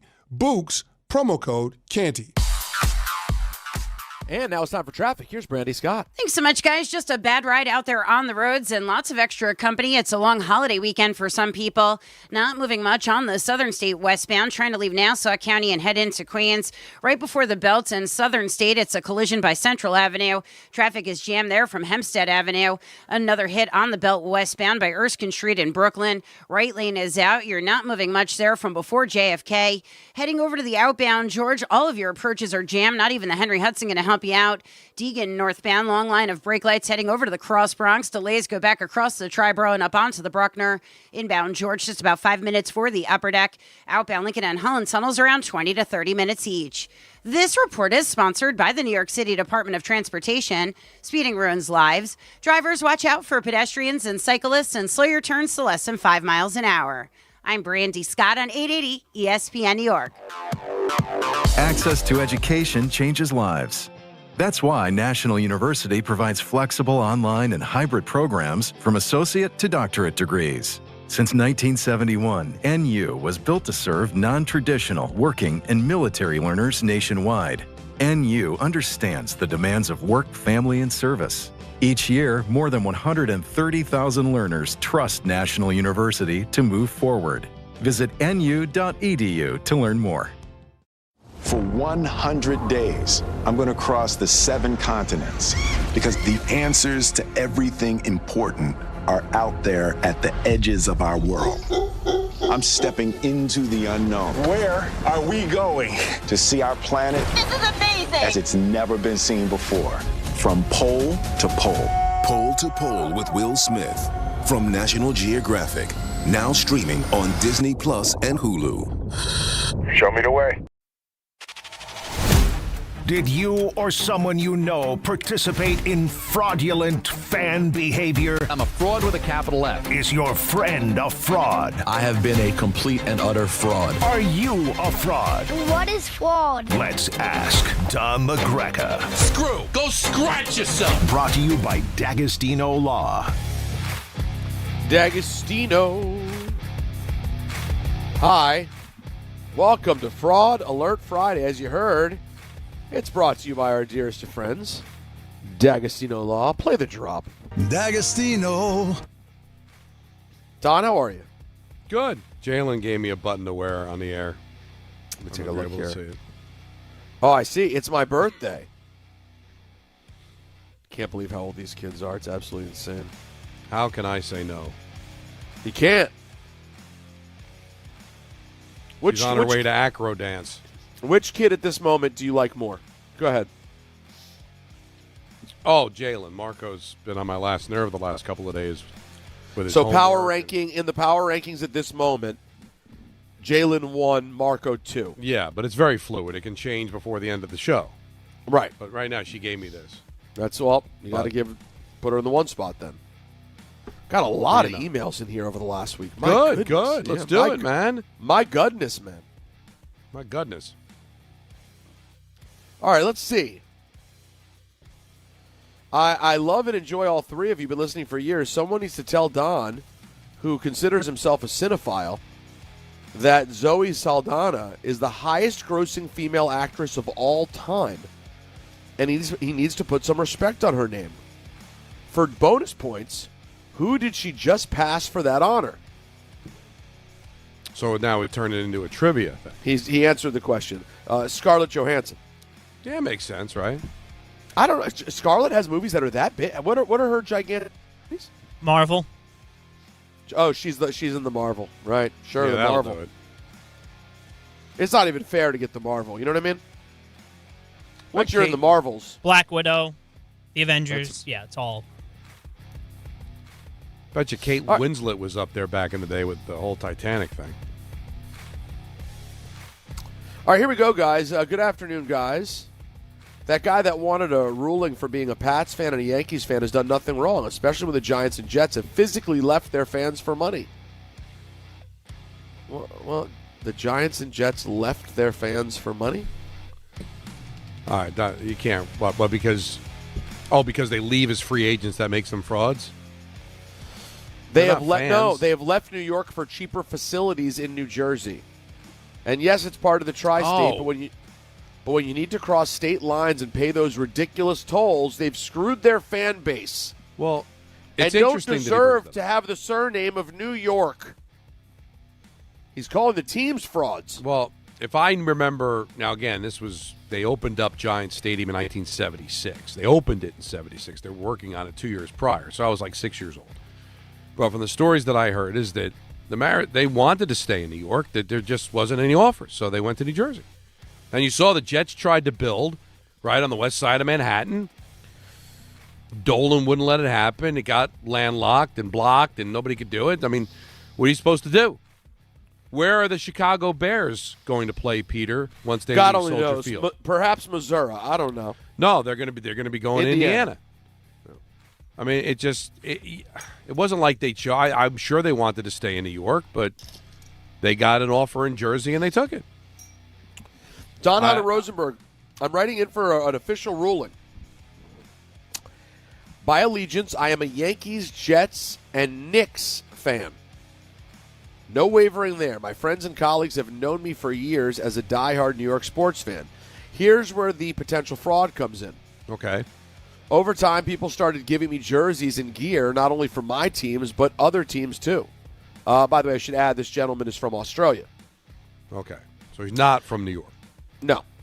At first, I refused to wear them. It felt wrong, morally questionable, spiritually dirty. But then some of the gear was really nice. A couple of examples. A Florida Marlins hat with the old F logo. Absolute fire. A personalized Carolina Panthers jersey with my name on the back, gifted by my sister-in-law in Charlotte for my 40th birthday.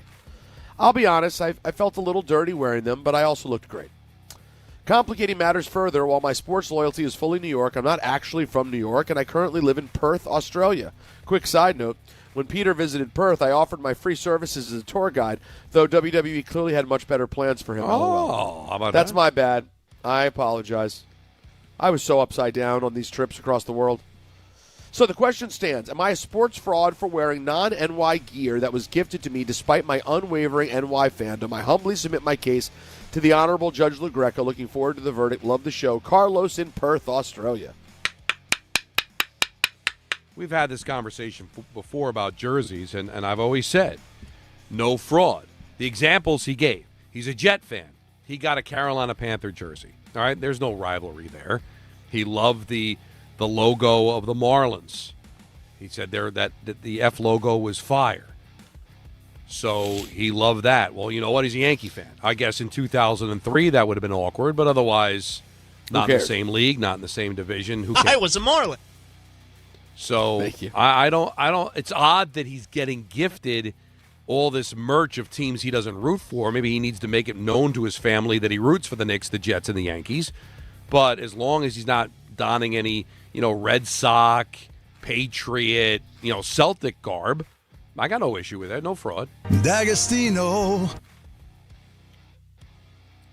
I always think it's funny that you include the Celtics. I really don't think of the Knicks and Celtics as that Well, serious. But I get it. They share a division at least. No, I hear you. I hear you. I'm with you, too. Wearing like a nice-looking hat or whatever from another team, as long as it's not a fierce rival, who cares? Like, if you're a sports fan, you're a sports fan. Now, listen, I wouldn't do it that much, and particularly with football, I can't do it. But when I was into jerseys, when I was a jersey guy, I had so many random football jerseys. Let's see, what would be the most offensive jersey I owned as a Redskin fan? Most offensive? I never owned a Giant, never owned a Cowboy, never owned an Eagle. So you're good. Yeah, I had a Favre Packer jersey. I had a Browns jersey. I can't believe I'm admitting this. This is going to shock you. But you have to understand, this was so early. I believe I got this jersey perhaps his rookie year. So, and I've gotten rid of it since. But this is crazy how time changes things. I had a Tom Brady jersey. Oh, yeah, early on that seemed like a pretty cool thing, right? Yeah, it just seemed like he was a good young player. Like, he was a cool player. I didn't know the Patriots would become as hateable as they did. We have a caller. Let's go to Jonathan on line 3. He is the listener who called you out on Cameo for being a fraud. Oh, Jonathan, what's going on, man? Hey, what's up, Don? So I mean, you saw the tweet already, and clearly it was acknowledged quickly. Listen, I'm big fan of the show, listen to you guys every day. But, you know, the cameo was getting to like almost a week, and we hadn't received it yet, and we were trying to get our draft going. You know, I decided to be the one to take it upon myself after some discussion in our group chat to tweet you out and just see what the deal was and say that, you know, it's kind of a little bit of a fraudulent. It took you a week. I know you're a busy guy and all, but what happened? I'm gonna rule on this, Jonathan. I think what you did is not fraudulent at all. He called me out on social media and got it done. He got me to do the cameo. That's the aggressiveness I was talking about with the last caller. Call me out, man. I hope you enjoyed it. It worked. But are you a fraud? Yes. Well, no, I'm just busy. I don't know if I'm a fraud. Peter, you warned me about cameo. It's tough, man, sometimes. Yeah, but hold on. Listen, Jonathan, I'm going to rule that Don is a fraud on account of the fact that he is normally busy. No Devils this week. Hit Don with the fraud. Oh, you're right. Wow. I mean, of all the weeks, he could have gotten it done. It is true. But I got it done, right? I'll say this, though. You hit me with the 10th pick. I think that is a double fraud, but it's all right. I'm the one that tweeted it out, so I get it. I love the aggressiveness. If our last caller was that way with women, he'd be married by now. It's a great point. Thank you for the call, Jonathan. While we're on the phone lines, let's go to Hugh real quick. I do want to get some more emails. But let's go to Hugh in Franklin Square. What's up, Hugh? Hey, guys. Love the show. Long-time listeners, second-time calling. Cool. Don, love you dearly, brother. Peter, love you too, man. And Thanks, got man. this amazing fraud alert for you. My elder brother, he comes over for Super Bowl Sunday. Comes in with a Jets jersey, looking great. He says to me, Hugh, I'm sick of the Jets. I'm done with them. So he says, I'm picking a new team to follow. Don, take a guess what team he's going to follow. I'm going to give you a clue. It's an AFC team in the AFC East. An AFC East team? Yeah. The Patriots? Yeah, Don. Dude, that's so lame. That we've got a new category, Peter. Horrible. Lame fraud. Oh, we've never seen. I don't know if I've ever heard of lame fraud. No, there's never been the very rare and certainly not coveted lame fraud. He's given up on the Jets, which I get. So he's going to pick the Patriots, a team that was playing in the Super Bowl, a team that he should hate, a team in his own division. Not like, you know what, I'm just out. I'm just going to be a Carolina Panther fan. No, he joined the enemy in the Super Bowl. Sick. Lame fraud. Tell him I said that. Record this. You know what? Give me his number. I'll call him. Better yet, get a cameo. That's a great use for the Don LaGreca cameo. Right. I'm going to put some money in Don's pocket here. You should be getting Don to do cameos to tell your people that they are frauds. Right. I'll rule for a very small fee. Yeah, now it may not go the right way that they're hoping. However, if they're willing to gamble and they're confident, then they'll get the ruling that right. And then what I do is at 4:30 every Friday, I offer a little bit for free. But if you don't want to wait till Friday, or you're stuck on hold, or Peter doesn't read your email, you cameo. At Don. You got a bunch of emails? A lot. I have someone in here defending your top 5 greatest rock song list. Okay, that seems worth it. Well, you want to carry it over? Is it tease-worthy? Yeah, let's take a break. I got more in this. I got a full bag of so much email. Let's do more here. DHR, ESPN at gmail.com. We'll continue Fraud Alert Friday on the other side. It's brought to you by our good friends at D'Agostino Law. 35 years getting accident victims and Social Security disability clients every dollar they deserve. Offices in New York and New Jersey. 1-800-BITE-BACK. 1-800-248-3222. D'Agostino Law, Bite Back. More Fraud Friday on the other side right here on DHR. March the 20th of 2026, there's one place to be. And that place is Pickleball Heaven. Pickleball Heaven. It's a pickleball facility, massive facility in Medford, New York. We're going to do the show there that day from 6 to 10. Then there's a tournament. And then after we win the tournament, Rick, we'll stay and watch some basketball with the people. Now, the worst part of all this is the name. Listen, I got to participate in Rickleball Madness. What do you want from me? You're a teammate of Rickleball. Yeah, right. You're part of the event. You're the co-headliner. If my name was Dave Pickleball, it would still be Rickleball Madness. I think that's accurate. I don't want this kind of pressure. I would prefer it be named after you. No, you don't. You want all the shine.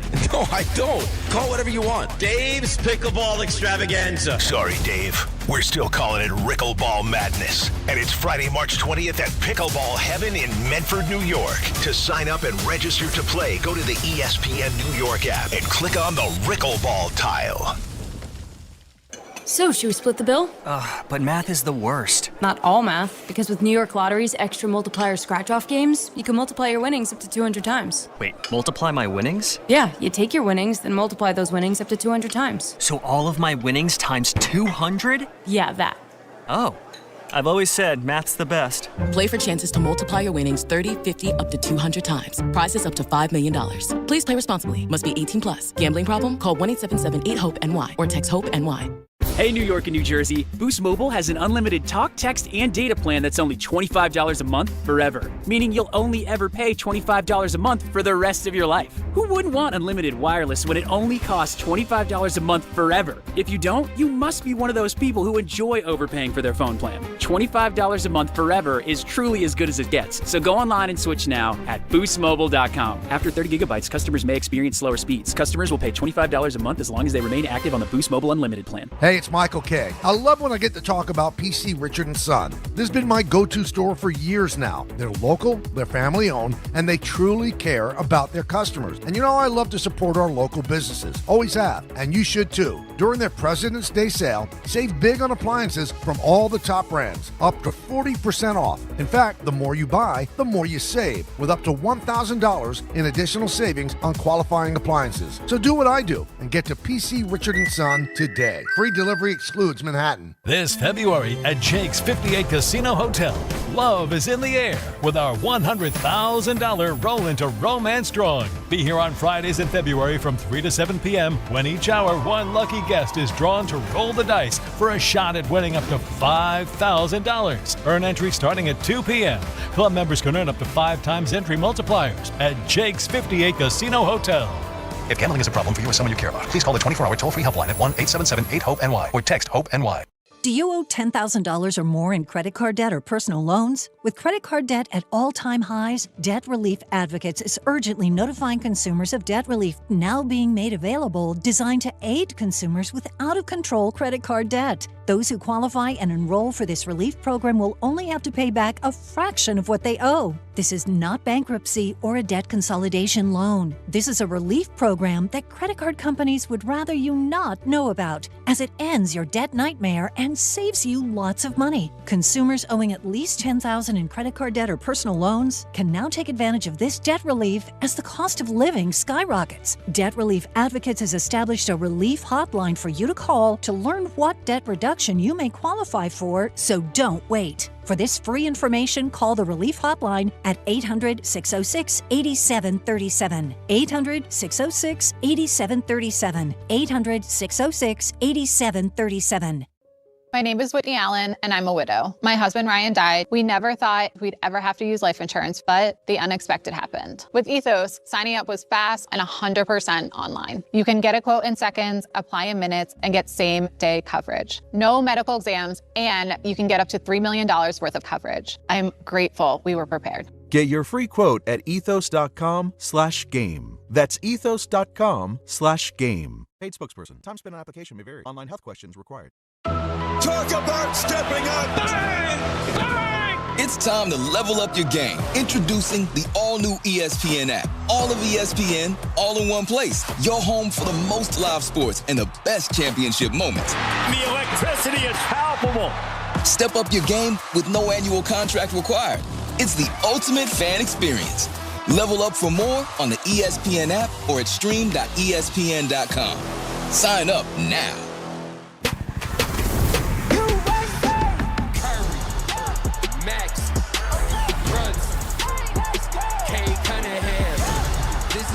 Stars ride, Jaylen Brown, prime time in LA. Luka, yeah, the All-Star game is iconic.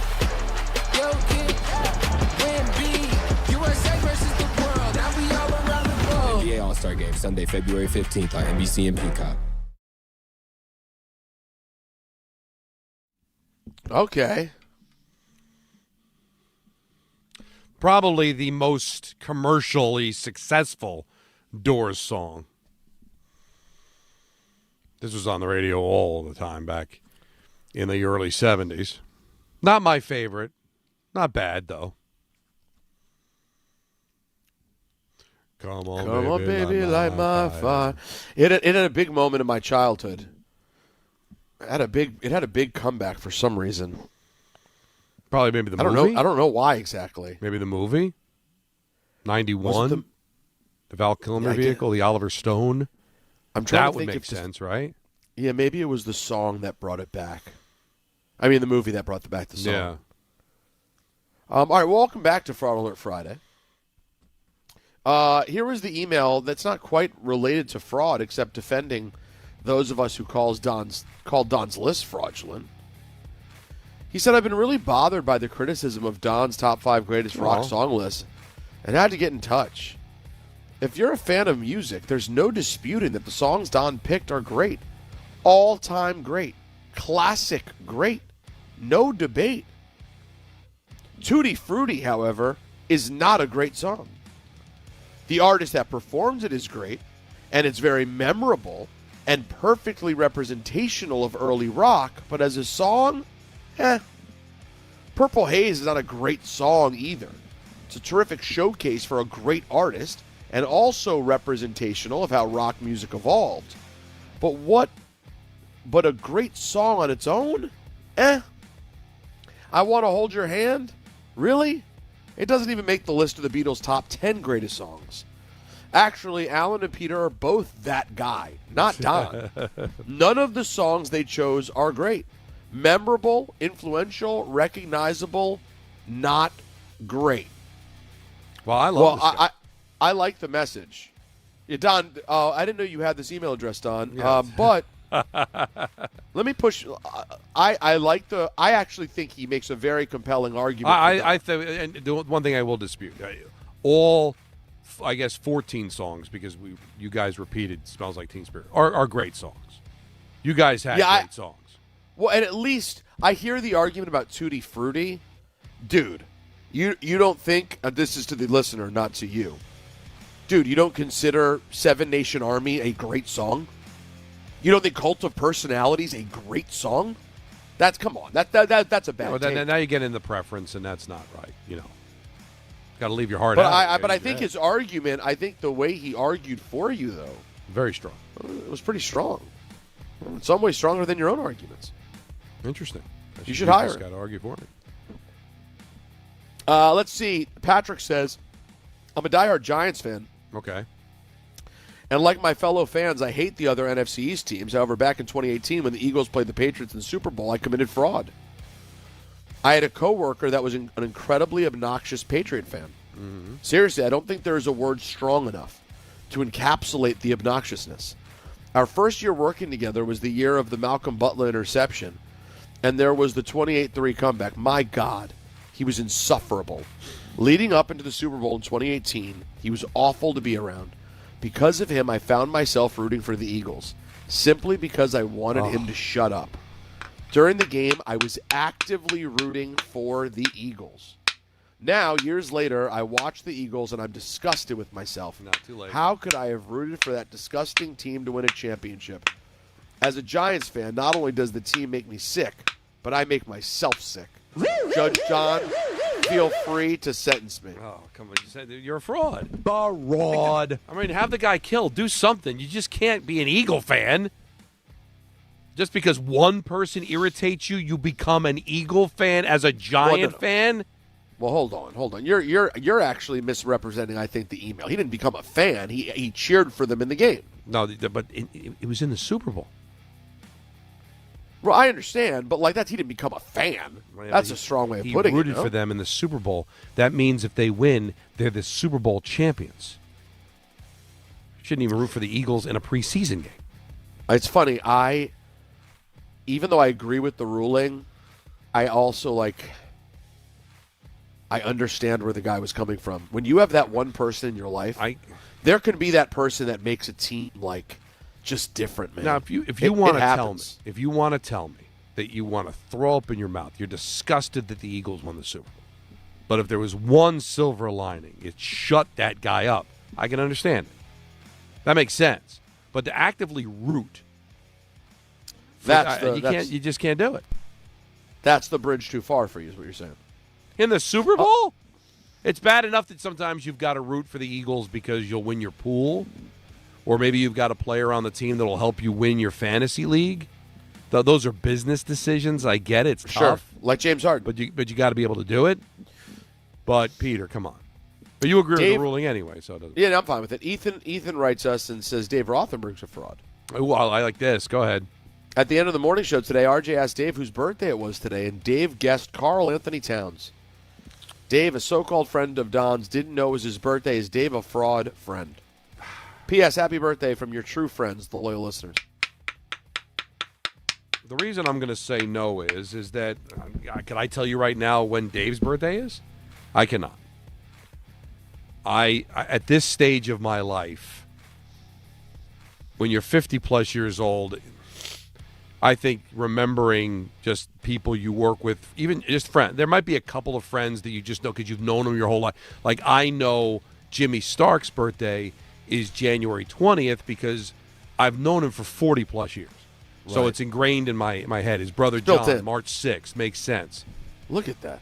But I can't kill him for not knowing my birthday because right now I couldn't tell you his birthday. I'm not sure, Peter. I know you're late July, but I'm not. There you go. I'm not 100%. Is it the 26th? 23rd. I think we made it pretty clear that we didn't know last year. No, he's not a fraud. Now, and it was early in the morning, so it was before he probably checked all the social media. People started wishing me a happy birthday. I would think most of the people that wished me a happy birthday today stumbled upon it, didn't happen to remember it. You know what I'm saying? I'm deciding whether I should, whether I need to give Don a good happy birthday post on Instagram. I gave such a gushing Michael K birthday post, but it was 65. So that was the reason he got such a post, because I consider 65 to be a big birthday. Unlike Alan Hahn, talk about fraud takes. Alan says there's no big birthdays between 50 and 90, which was an insane take the other day. That is an insane take. But like Don, for 58, and he never goes on Instagram, is it worth it for me to make the Instagram post for Don? That's the question I'm wrestling with. You've muted yourself, Don. We've lost you. You're dead. Physically unable to perform on Instagram is Don.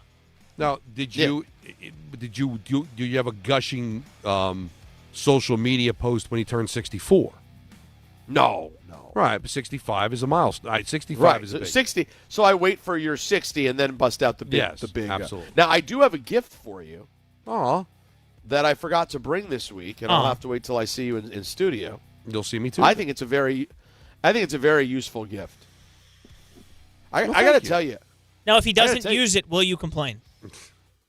Well, that's interesting you bring it up because Alan Hahn is a big gift guy, but the gifts almost serve as like a setup. Like if you don't use the gift the way he wants you to, then you're going to hear about it. You agree with that description, Don? Yes. Like he's really good at giving people gifts. Well, he's really good at giving Don gifts. Have I gotten a gift from Alan yet? No, I don't think so. Yeah, I don't think he cares for me. He gave me a beautiful gift for Maya. Well, that's not nothing. That counts for something. But Don, if Don just mentions a book he hasn't read, Alan runs to Amazon and orders it before the show's over. Yeah, he got me Wise Guy. He found out that I didn't read it, and he got it for me for my birthday, which I'm almost halfway through. It's a terrific book. Wow, and I know why they made a movie out of it. Yeah, exactly. I couldn't believe it. I was the one who couldn't believe that you hadn't read it. It's like that book. All right, last one. Good afternoon, Rosenberg and Greca. 2 fraud questions. First one, I've been a Knicks fan since 91, always cheer for the team and been with them through the ups and downs. In 2011, same year the Mavericks won the championship, I bought a Jason Terry jersey because we share the same last name. Thought it'd be cool to have an official NBA jersey with my name on it.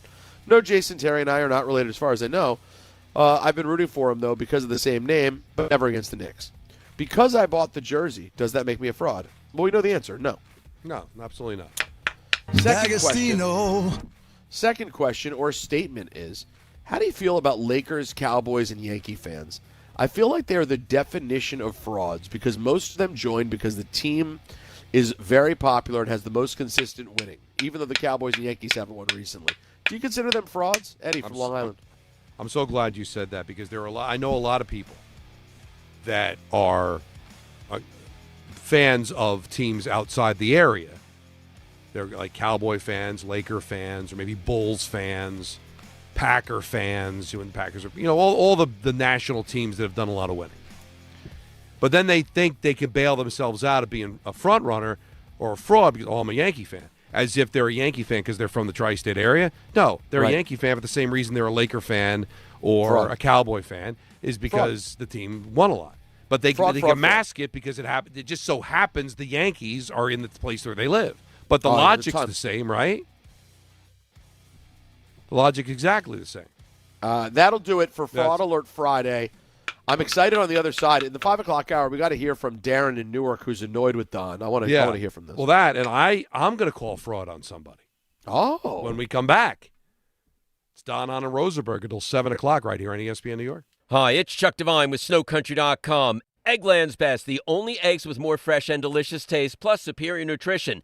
Eggland's Best, better taste, better nutrition, better eggs. We celebrate a long President's Ski weekend by hitting the slopes and enjoying beautifully groomed pack powder trails with seasonably comfortable weather. Mount Peter Snow Tubing Park is open, plus they have 14 pack powder trails, both Mount Peter and Thunder Ridge, 100% day and night in southern New York. Wyndham and Bel Air, both pack powder on every trail in the Catskills. Southington, Sundown, and Mohawk are all 100% day and night in Connecticut. Ski Butternut has snow tubing, both Butternut and Jiminy with 14 miles of pack powder. Stratton, Pico, and Killington all picked up 14 inches of fresh snow since last Saturday. Killington just opened their very steep natural vertigo headwall. It's all 72 miles on 6 mountains at Killington and Smuggler's Notch with 2 feet of fresh snow since this time last week.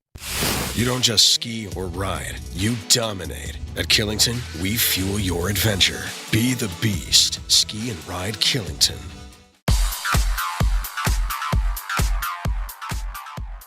And now let's take a look at the traffic with Brandy Scott. Thanks, guys. Looks like everybody's heading into Staten Island for the long holiday weekend. Just a packed ride on the Belt westbound, heading over to the Verrazano in Brooklyn. Your bumper-to-bumper from Flatbush Avenue. Expressway westbound keeps you on the brakes all the way through to the West Shore. Rough ride over at the outbound George. All of your approaches at a standstill aside from the Henry Hudson. Deegan southbound, a broken down tractor-trailer in the right lane in the West 230s. Delays there starting to back up onto 87 in Yonkers. Inbound George, just about 5 to 10 for the upper deck. Outbound Lincoln, your best ride at 30 to 40. Outbound Holland now close to an hour. This report is sponsored by the Positive Coaching Alliance. Questions about youth or high school sports? Well, the PCA can help. It's a national nonprofit developing better athletes and better people through youth and high school sports. More info at positivecoach.org. I'm Brandy Scott on 880 ESPN New York. Good Karma Brands is proud to be an equal opportunity employer, providing equal employment, development, and advancement opportunities to all teammates and applicants. To learn more about careers with us, please send an email to talentacquisition@goodkarmabrands.com. That's talentacquisition@goodkarmabrands.com. Not all F words are bad. Some are actually great, like fast, free fiber for 4 months. Yep, switch to Optimum Fiber for as low as $25 a month. Plus, for a limited time, you can get 4 months free, HBO Max included for 1 year, and a 5-year price lock. Don't wait, this free fiber deal won't last long, and the fastest, most reliable, most consistent internet speeds await you. Call 888-4-OPTIMUM or visit Optimum.com/free today. Terms apply. See Optimum.com for details. Empower. Pete's back on the links with all new golf clubs and hopefully less swearing. Dang! Sliced it. He worked with Empower to help him get good at money, so he can be a little bad. Heads up! Oof. Talent sold separately. Guy said these were slice-proof. At least he has money for lessons. Invest well, live a little. Start today at Empower.com. This is the story of the one. As an HVAC technician, he and his digital multimeter are in high demand. So when a noisy office HVAC turns out to be a failing blower motor, he doesn't break a sweat. With Grainger's easy-to-use website and product information, he selects the product he needs to keep everything humming right along. Call 1-800-GRAINGER, click Grainger.com, or just stop by. Grainger, for the ones who get it done. 880 ESPN, WHSQ, and WCBS-FM HD2, New York. A Good Karma Brands radio station.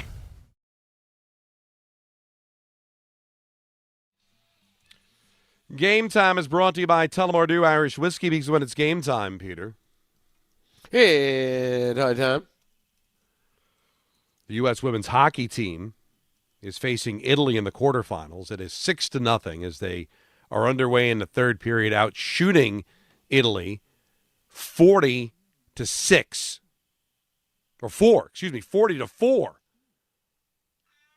And it's 6-0. So the question, I was talking to Anthony during the break, and Anthony makes a great point. He's like, will Italy get as many shots as the U.S. has goals? Something to watch out there. And that's all you got. Coverage for the Rising Stars game will get underway at 9 o'clock here on 880. Tullamore Dew, the original triple distilled, triple blended, and triple cast matured Irish whiskey. Be sure to grab a Tullamore Dew or try the new Tullamore Dew Honey during today's action. Glasses up to enjoying Tullamore Dew responsibly. I'm going to do something here, as it's 5:04 in the big city, that's going to be very, very painful for me to do. Okay. It's something I never thought I would ever have to do. But I believe as a arbiter of fraud, it is my moral imperative to call out fraudulent behavior. That's what you do. And it all started with a tweet about an hour ago from Nate. Nate wanted to retort our conversation about how it's a bad idea to tank for Arch Manning, only to have the Mannings say he's not playing for the Jets. Well, he tweeted, "Love you guys. Allow me to be your college guru." Laugh out loud. Okay. Talking about how it's not just about Arch Manning. There's tons of really good quarterbacks coming out of the draft in 27. But he starts out, first, Don LaGreca. Gary Myers reported that he talked to the Mannings, and they said they wouldn't mind the Jets because family like Eli still lives in the area to support him. Okay. Go ahead. There it is. So I wanted to get the exact quote. So why didn't Eli allow himself to be drafted by the San Diego Chargers in 2004? Go ahead. Archie. No, he's not going to go to San Diego. Why? Concerns about the organization's stability, poor reputation for developing quarterbacks, and mismanagement. Does that not describe the Jets? Yeah. So you wouldn't let Eli go to the Chargers because of all those reasons that the Jets are under. Now, I'm not saying it was right. As much as I love Eli Manning and I love the Mannings and everything that they meant to the Giants winning 2 Super Bowls, I didn't like how that went down. But he had the power. He wielded that power, and he went to where he wanted to go. Good on him. I didn't love that. I didn't love what Elway did to Indianapolis back in the day. But he had the power. He got out of it. He went to the Denver Broncos and won a couple of Super Bowls. But isn't that kind of fraudulent? You wouldn't let Eli go to the Chargers. The Jets are everything the Chargers were in 2004, and you're going to let Arch go? Yeah, it doesn't feel very them, right? I would say, and I got some people saying, we beat up the Jets. We beat up the Jets. The Jets deserve to be beat up. All right, I'm sorry. I worked for the Jets for 16 years. I love the organization. They treated me well. I'm just calling it as I see it. All right, 15 straight years of missing the playoffs. Enough said, right? So I don't know what you want me to tell you. Haven't developed the quarterback in forever. The quarterback that you did have in your backyard just won a Super Bowl for Seattle. All right, I mean, the hits just keep on coming, Peter. I don't know what we're supposed to do. All right, God love them. We all want them to turn it around. I think it'd be great. I weep for their fans. But if you're upset folks. we're picking on the Jets, then it's on the Jets. Stop being picked on. Stop being somebody that can be picked on. Yeah, become a real team. But that's interesting. Now I don't know. I mean, Gary's reporting it. and that's what he heard. But wouldn't you find that interesting? And I hope it's true, because I want a quarterback to go and turn the Jets around. I'd want Arch Manning to be the. But didn't that strike you as a bit fraudulent? The Jets are in worse shape than the Chargers were in 2004. Because all right, they didn't win a Super Bowl, but Phillip Rivers certainly turned them around. You don't think Eli would have been able to do that? Got him playing in a championship game. Almost won the championship game against the Patriots. They were a perennial playoff team under Phillip Rivers. I thought that was very interesting. So, good. I'm good on Jet fans. If that's true, good. But does it strike you as odd? 21 years later, it'll be okay for Arch to go to the Jets, but Eli couldn't go to San Diego? Is it because the Mannings weren't close to San Diego? Well, I mean, listen. Was that what it was? Listen, if it could have just been Archie being the one making the call back then, and maybe now that's, things are different. Now, your point remains, though. I mean, I would, if that were the reason to worry about a kid's future, the Jets would be the number one team you don't want him to go to. Because how would you feel? And again, maybe it's just a case of, Louisiana was a little bit closer to New York, so they felt like they were a little, closer to be there to support Eli if there were any issues. Way out in San Diego, it's across the country. Maybe it had something to do with that. But let's say you let Arch go to the Jets, and Arch gets gobbled up like every other quarterback since Joe Namath, and ends up getting chewed up and spit out by New York, just like Sanchez did, just like Darnold did, although Darnold was able to get up and win elsewhere, but certainly no other quarterback's been able to do that. Like, how would you feel? You had the power to help Eli. You didn't help Arch? It strikes me as odd. Yeah. Still love the family. Great people. Thank you for the two Super Bowls. It just struck me as very odd. But every person is different. Every situation is different. True. Arch's dad may see it differently. Arch may see it differently. Who knows? He may just want a bag. Or maybe it just came down to they didn't. The one thing maybe they regret is how that all looked. It helped I doubt Eli. That. I don't think they've spent one moment thinking about it. I don't know. It's interesting because he got beat up whenever he went to San Diego. It was a bad look at the time. Now nobody talks about it because he won 2 Super Bowls there. So it was the right thing to do, and certainly New York has been very kind to him, and it ended up being the absolute home run that Archie was hoping it would be. Even if he won in San Diego, it would have hit completely different than the 2 times he won in New York, right? But I don't know. It struck me as odd, but good. If Gary's reporting is correct, that would be great for the Jets, because you'd hate to see that happen, that they can't get the quarterback they want because. But as Nate said, there's plenty of other quarterbacks out there, so maybe it is an Arch Manning. But it struck me as odd. 1-800-919-3776. Interesting phone call from Darren in Newark, who's annoyed with me. You're on ESPN New York. What's up, buddy? Hello, guys. How you doing today? Good. All right, Don, I understand it's your birthday, so happy birthday. Mine was Saturday, so I understand. But, Don, I always considered you to be a straight shooter. Oh, yeah. You really, really upset me a couple of minutes ago. Go ahead. You're telling me that if I see a cute Florida Marlin hat, or I see a nice Packer hat that has some nice colors or whatever, I'm a lifelong Jet fan. Do you think I'm going to put that on? I wouldn't care if I'm in California. I'm in New Jersey. But if I was in California and I couldn't find anything to wear, I'm not putting on a jersey from another team. To me, that's fraudulent. No, but I think that's okay. I get what you're saying. But if, let's say you're a hat guy. Like Peter's a hat guy. He goes to Lids. He's represented Lids. Well, I mean, yeah, sure, at times. And it was just a real fly Packer hat. And you just love, and it's great. And you really love, it looks great, and somebody gave it to you. You wouldn't put it on? I mean, there's no rivalry there. There's zero rivalry between the Jets and the Packers. I can understand if it was Patriots, Absolutely Bills, Dolphins. Okay. But you would absolutely not. I don't care about rivalries. So I'm a Jet fan. I understand. I'm a Yankee fan. But I was but I'll tell you, I'm not a Jersey guy anymore because I do think, no offense to anybody, I think it's kind of silly in your 50s wearing a jersey.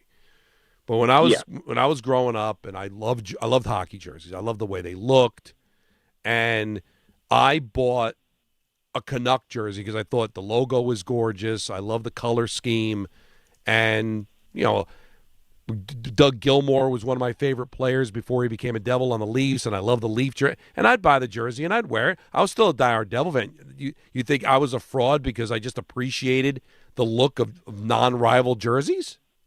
That's fraudulent? I understand you not wanting to do it, but you would look down on me for just appreciating a non-rival's jersey? I could appreciate it by it's hanging on a wall or something, or maybe in a store. I could appreciate a nice jersey or a nice hat, but I'm not putting it on. Okay. You'll never see me in any other teams but the Jets and the Yankees, and I'm not really a big fan of any other teams. Okay, no, I get that. And obviously, I don't care how gorgeous you would think the Red Sox jersey is. You never wear that. Anybody in your division or a Dodgers, like a rival. I get that, but I think if you're an appreciator of jerseys, Peter, I think you're the perfect person to ask this. There might be a jersey that strikes your fancy, and you're wearing it less as a fan, but more of, hey, I just like the way this looks. Yeah, I think we're into a semantics thing. He has the right to think that for him it makes no sense. He's not fan of wrong. One team. But at the same time, it's not fraudulent if you like a hat from I don't think. I'm fine. I mean, no, let me not say that. How about this, Don? I do think it's slightly fraudulent, but I have no issue with it. How about that? All right, interesting. It is a little fraudulent. But to walk around wearing a cap of a team you have no association with, it is a little fraudulent. But I also have no issue with it. But if somebody came up to me and said, listen, and I didn't hate the Canucks. And part of me back when I was a Devil fan was kind of like trolling the Ranger fans because they played the Canucks in the final or whatever. But I honestly liked the logo, liked the jersey. And I love Trevor Linden. And I got a Trevor Linden jersey, number 16, Vancouver Canucks. If somebody came up to me and said, are you a Canuck fan? I'm like, I like them, but I just love the jersey. I'm a Devil fan, but I really love the jersey.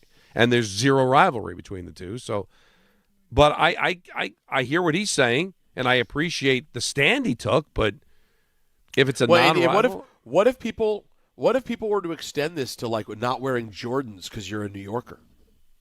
I've heard people say that before, and they sound insane. I've heard it though. But how do you not appreciate the person?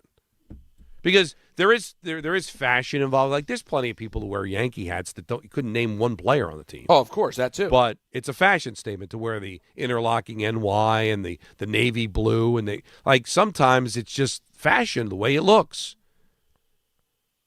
And it's a team that you don't necessarily mind representing because it's not a team you hate or a team that crosses with the organization that you root for. But I can't say he's wrong. If you were to ask who's fraudulent, it would be me. You can't call him a fraud. But I don't think either's fraudulent. But he's also not a hat guy or a jersey guy. You know what I mean? Because sometimes if you're a hat or jersey guy, you think about it a little differently. Yeah, it changes the game. It changes the game. Listen, I respect it. I respect people who go this hard. But I think everyone has their right to have, their own limitations. Now, Mike from Lindenhurst wants to reply to the guy calling me a fraud. You're on ESPN New York. What's going on? It is truly Fraud Friday. What do you got, Mike? So he's all about rooting for the New York Jets. Yes. What New York team plays football? Oh, we're not going to go there with the whole Buffalo thing. Oh, you gotta, because you know what? No, you don't have to. If I gotta leave the state to play, no, but you're not really. Team, it's the tri-state area. Stop. They represent New York. No, oh, you know what? Yeah, Buffalo's at Orchard Park. Are they frauds for not being the Orchard Park Bills? No, they're in the same state. What about the Bears frauds when they go to Indiana? They will be. They should become the Indiana Bears. But they're not. They're in the Chicago But you're suburb. crossing state lines. I am in, Mike. The weird thing about the tri-state area, and he didn't have to. I don't know if he hung up or I wanted to continue this conversation. We're in a suburb of New York. If you live in North Jersey, you are in a suburb of the New York tri-state area. They call it the New York tri-state area. Even though when I go away, I very pridefully say I'm from New Jersey, but I have to say I'm in the New York tri-state area because I don't live in Salem County, which is like considered Philadelphia. I live in North Jersey. There's a distinction. And living in North Jersey means you're most likely rooting for New York teams, listening to New York radio stations, watching New York TV stations, reading New York newspapers. It's just the way it goes because you're in a suburb of New York. There are New York Yankees that live in Jersey because it's a suburb of New York. It's easy to cross the bridge and go live in Franklin Lakes or Tenafly, of course, or Alpine, if right? you're rich. Yeah. Because it's considered a suburb of New York. Right. So is Southern Connecticut. So, yes, you cross state lines, but can we at least acknowledge the fact that in this particular area, the tri-state area, Southern Connecticut, New York, and Northern New Jersey are considered a New York suburb? Correct, yes. That's no question. You're not wrong to say you're from New Jersey, but if I'm out in Seattle and somebody says where you are, I'm from the New York area. That's correct. And if I live in Camden, I'll probably say I'm in the Philly area. Because as small as New Jersey is, saying I'm from New Jersey isn't necessarily telling that person everything. Because if I live in Camden, I'm most likely rooting for Philly teams because that's the suburb I'm in. A lot of Flyers and Sixers live in Voorhees, New Jersey, because that's the rich suburb of that area, and they cross state line. So what? You're crossing a line of demarcation created 200 years ago. We get caught up in it. So because you're in Buffalo, which do not watch New York stations, do not read New York newspapers, do not listen to New York radio stations, are more New York when they're freaking 500, 600 miles away, but they just happen to be in the same state? Give me a break. We can't keep doing this every year. They play the Buffalo Bills, the Buffalo Sabres play the Canadian national anthem along with the American national anthem during games. The Bills congratulated the Blue Jays for going to the World Series. Are they really from the area? We have to stop. No, Don, you're doing too much. Honestly, this isn't worth it. We've done this too hard, bro. But it doesn't. I know, end, but Peter. we've done this. It never ends. But I'm like I wasn't with Alan the other day when he was like, "Hey, we've argued too much about the music list." Listen, we were within a couple of days of it, continuing to argue. We've been doing this Buffalo thing for 10 but years. People still don't get it. Then and we can't make them. I don't know whether it's because they don't travel. Like, I don't know if it's urban legend, but I'd like to believe it's true because it's funny. Alexander McGillney was Russian. He gets drafted by the Buffalo Bills. Sure he did. Of Sabres. Charger. He doesn't know Buffalo from a hole in the wall. They tell him it's in New York. He gets a big smile on his face because he heard that Bensonhurst has a lot of Brooklyn people, and he's excited at the fact that he's going to be close to Russian people. And somebody had to tell him, good luck. It's a 6-hour drive. Right. Stop it. When you're in a massive state, okay? San Diego and San Francisco are in the same state. They're not in the same stratosphere as far as like locality is concerned. On how the teams are covered, who they're covered by, different radio stations. What do people not understand? Do you not leave the house? Or are you such a semantics person, such a Captain Literal person, that you're going to root for the Bills because they truly are the only New York team? Come on. You're killing me. But it doesn't end.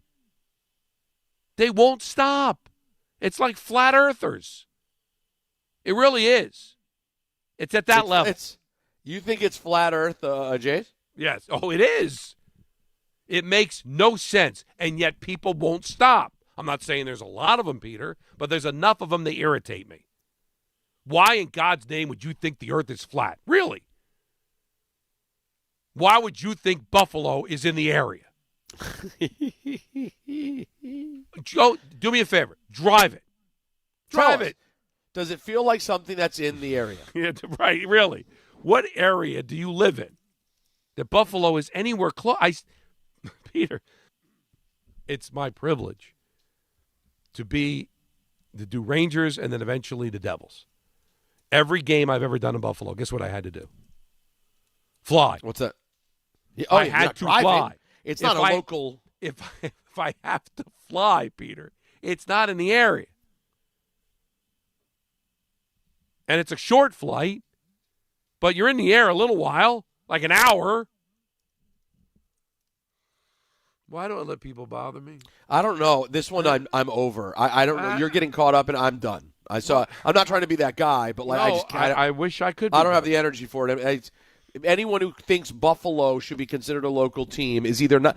You're either not a serious person, you're unaware of where it is, or you just don't care and you're trying to have fun. So let me ask these yo-yos one last thing. Just indulge me for 30 more seconds. Fine. The Jets and the Giants went to New Jersey because New York wouldn't build them a stadium. The Jets tried. They tried the west side of Manhattan. They tried. Yeah. So if given an opportunity to play in Plattsburgh, should they have done that? No, Don. I don't know that we needed that. Just so, hey, we stayed in New York. Let's go play in Cortland. Yeah, it's kind of a far drive. Yeah, but at least it's still New York. Well, but I can get there in 15 minutes from my apartment in New York City. But I gotta go to Syracuse because at least it's still New York. These people are very committed to states' rights. Okay. You know what? Thank you. That is a great way to close it out. What else can I say? 1-800-919-3776. Tons of phone calls. Lots to get to. ENN at 6. Oh yeah. Don Hahn and Rosenberg, ESPN New York. 17th ranked St. John's look to close out a perfect week in the Big East when they visit Providence. Coverage begins tomorrow at 12:40 on 880 ESPN and the ESPN New York app. Individuals and businesses with tax problems, listen carefully. Do you feel like you're losing control of your finances? If you owe over $10,000 in back taxes or have unfiled tax returns, we can help you take back control. The IRS is the largest and most aggressive collection agency in the world, and they can seize your bank accounts, garnish your paycheck, close your business, and file criminal charges. Take control of your tax problem now by calling the experts at U.S. Tax Shield and take advantage of the Fresh Start program and new laws that may allow us to negotiate a settlement for the lowest amount possible. Our team of tax attorneys and enrolled agents can stop collections and get you protected so you can take control of your financial future. U.S. Tax Shield offers a price protection guaranteed quote to get you protected today. U.S. Tax Shield is A+ rated with the Better Business Bureau, so call now. 800-687-5192. That's 800-687-5192. U.S. Tax Shield. 800-687-5192. 1-877 Cars for Kids. KARS Cars for Kids. Ready to get rid of that old car? Donate it to Cars for Kids. Call 1-877-CARS-FOR-KIDS to reach a friendly live agent. Donation's super easy, and your car can be picked up as soon as tomorrow. Call us now, 1-877-CARS-FOR-KIDS. 1-877 Cars for Kids. Donate your car today. Did you know you can donate real estate too? Hey, it's Michael K. I love when I get to talk about PC Richard & Son. This has been my go-to store for years now. They're local, they're family-owned, and they truly care about their customers. And you know, I love to support our local businesses. Always have, and you should too. During their President's Day sale, save big on appliances from all the top brands, up to 40% off. In fact, the more you buy, the more you save, with up to $1,000 in additional savings on qualifying buying appliances. So do what I do and get to PC Richard & Son today. Free delivery excludes Manhattan. This February at Jake's 58 Casino Hotel, love is in the air with our $100,000 Roll into Romance drawing. Be here on Fridays in February from 3 to 7 p.m. when each hour one lucky guest is drawn to roll the dice for a shot at winning up to $5,000. Earn entry starting at 2 p.m. Club members can earn up to 5 times entry multipliers at Jake's 58 Casino Hotel. If gambling is a problem for you or someone you care about, please call the 24-hour toll-free helpline at 1-877-8-HOPE-NY or text HOPE-NY. New year, new season, same goal. Feel good and stay in the game. But if neck pain, back pain, joint pain, or sciatica is holding you back, it's time to handle it. I'm Bart Scott, and I'm telling you to call Dr. J. Shaw at Sandwell Pain. Dr. Shaw is an Ivy League trained, double board certified, and he specializes in getting people back to living pain-free. No surgery, no scars, no long recovery, no pain medication. Just precise, non-surgical, image-guided treatments that work. Same day or next day appointments are available with offices in Woodbridge, Livingston, and Inglewood. Stop playing through pain. Go to SandwellPain.com. Relief starts today. If you've been injured in an accident that wasn't your fault, then you need a lawyer who knows New York's unique personal injury and workers' compensation laws. At the Parisman Firm, they have decades of experience handling all types of accident cases and a proven track record of delivering huge results. Their team has already recovered nearly $1 billion for injured New Yorkers. From construction to car accidents and slips and falls, they've got you covered. Call the Parisman Firm now at 718-WORKERS, where your case is their cause. Get the justice you deserve today. And now it's time for traffic. Here's Brandy Scott. Thanks so much, guys. We've got an awful ride on the east side of town. FDR southbound, a box truck snuck on the roadway. Got stuck underneath Gracie Mansion. Right lane blocked for right now. Not moving at all heading into the 90s. Delays go back onto the Harlem River Drive. That is you jammed at the Triborough Bridge trying to leave Queens and the Bronx. Just no easy way to the outbound, George. All of your approaches are packed. Best of it right now, West Side Highway northbound. You're bumper to bumper from the 79th Street Boat Basin. Inbound, George, about 10 to 15 for the upper deck. After that, if you're getting on the southbound West Side Highway, you stay jammed with a broken down car in the 120s. Outbound Lincoln, your best ride at 30 to 40. Outbound Helena run you close to an hour. This report is sponsored by Mothers Against Drunk Driving. For victims of drunk and drug driving, your grief is unique, but you're not alone. You always have a place at MAD. Visit mad.org. I'm Brandy Scott on 880 ESPN New York. That's the ease at which you get information. You want it, you get it. Like that. Ask your phone. Group chat. Smartphone. You're always connected and informed in real time. No waiting. So if you're diabetic and still using finger sticks to read your blood sugar, what are you waiting for? Knowing your blood sugar levels instantly is important for managing diabetes. Call US Med at 888-665-0696. To learn more about continuous glucose monitors, a real-time instant method to track your blood glucose, US Med is an approved provider for Medicare and over 1,000 private insurers. And the best part? Call 888-665-0696 and we'll give you a free insurance benefits check today. So call 888-665-0696 today. That's 888-665-0696 and manage your diabetes as easy as...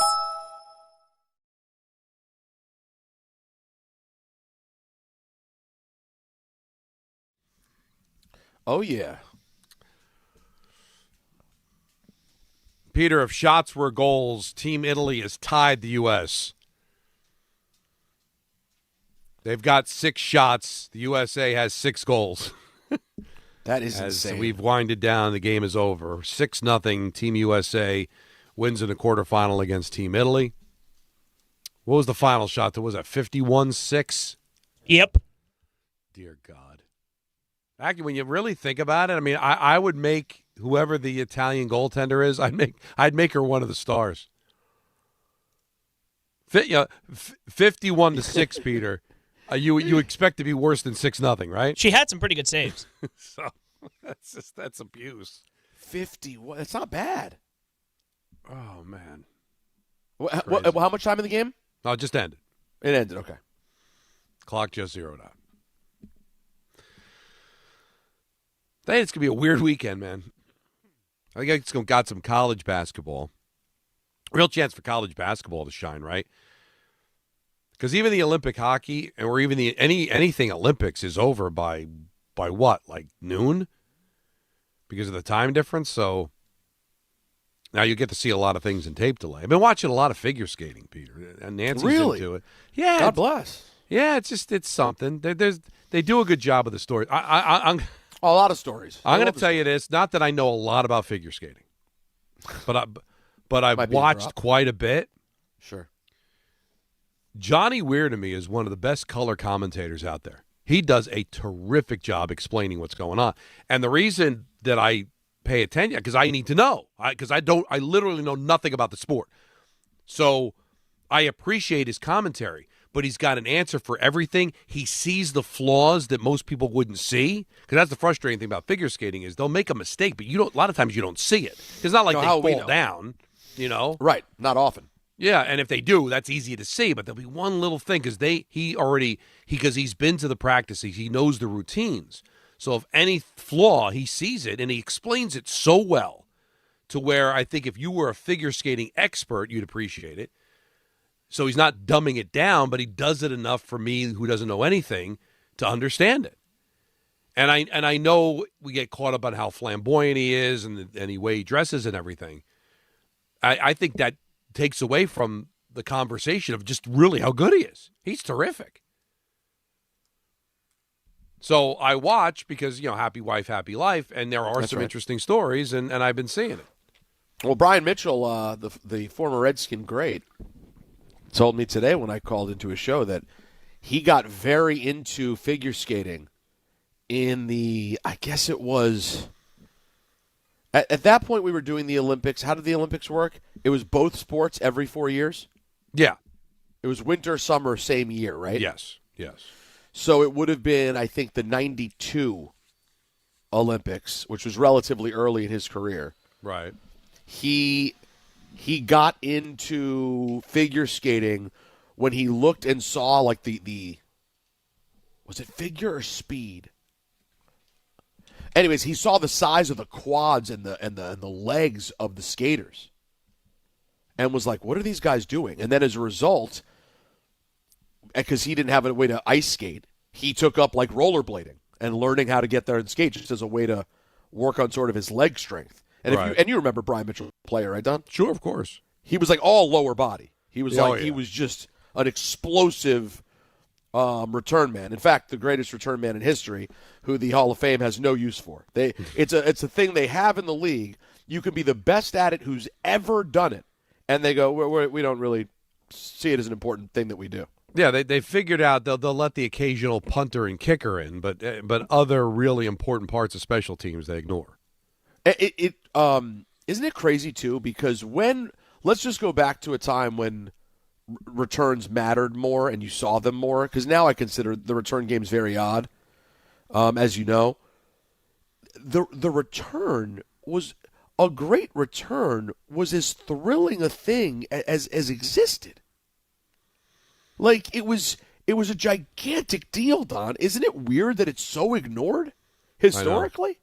Yeah, well, especially now they change all the rules and everything. He finished his career with 4,000. That's punts. He did punts and kicks. Yeah, dude.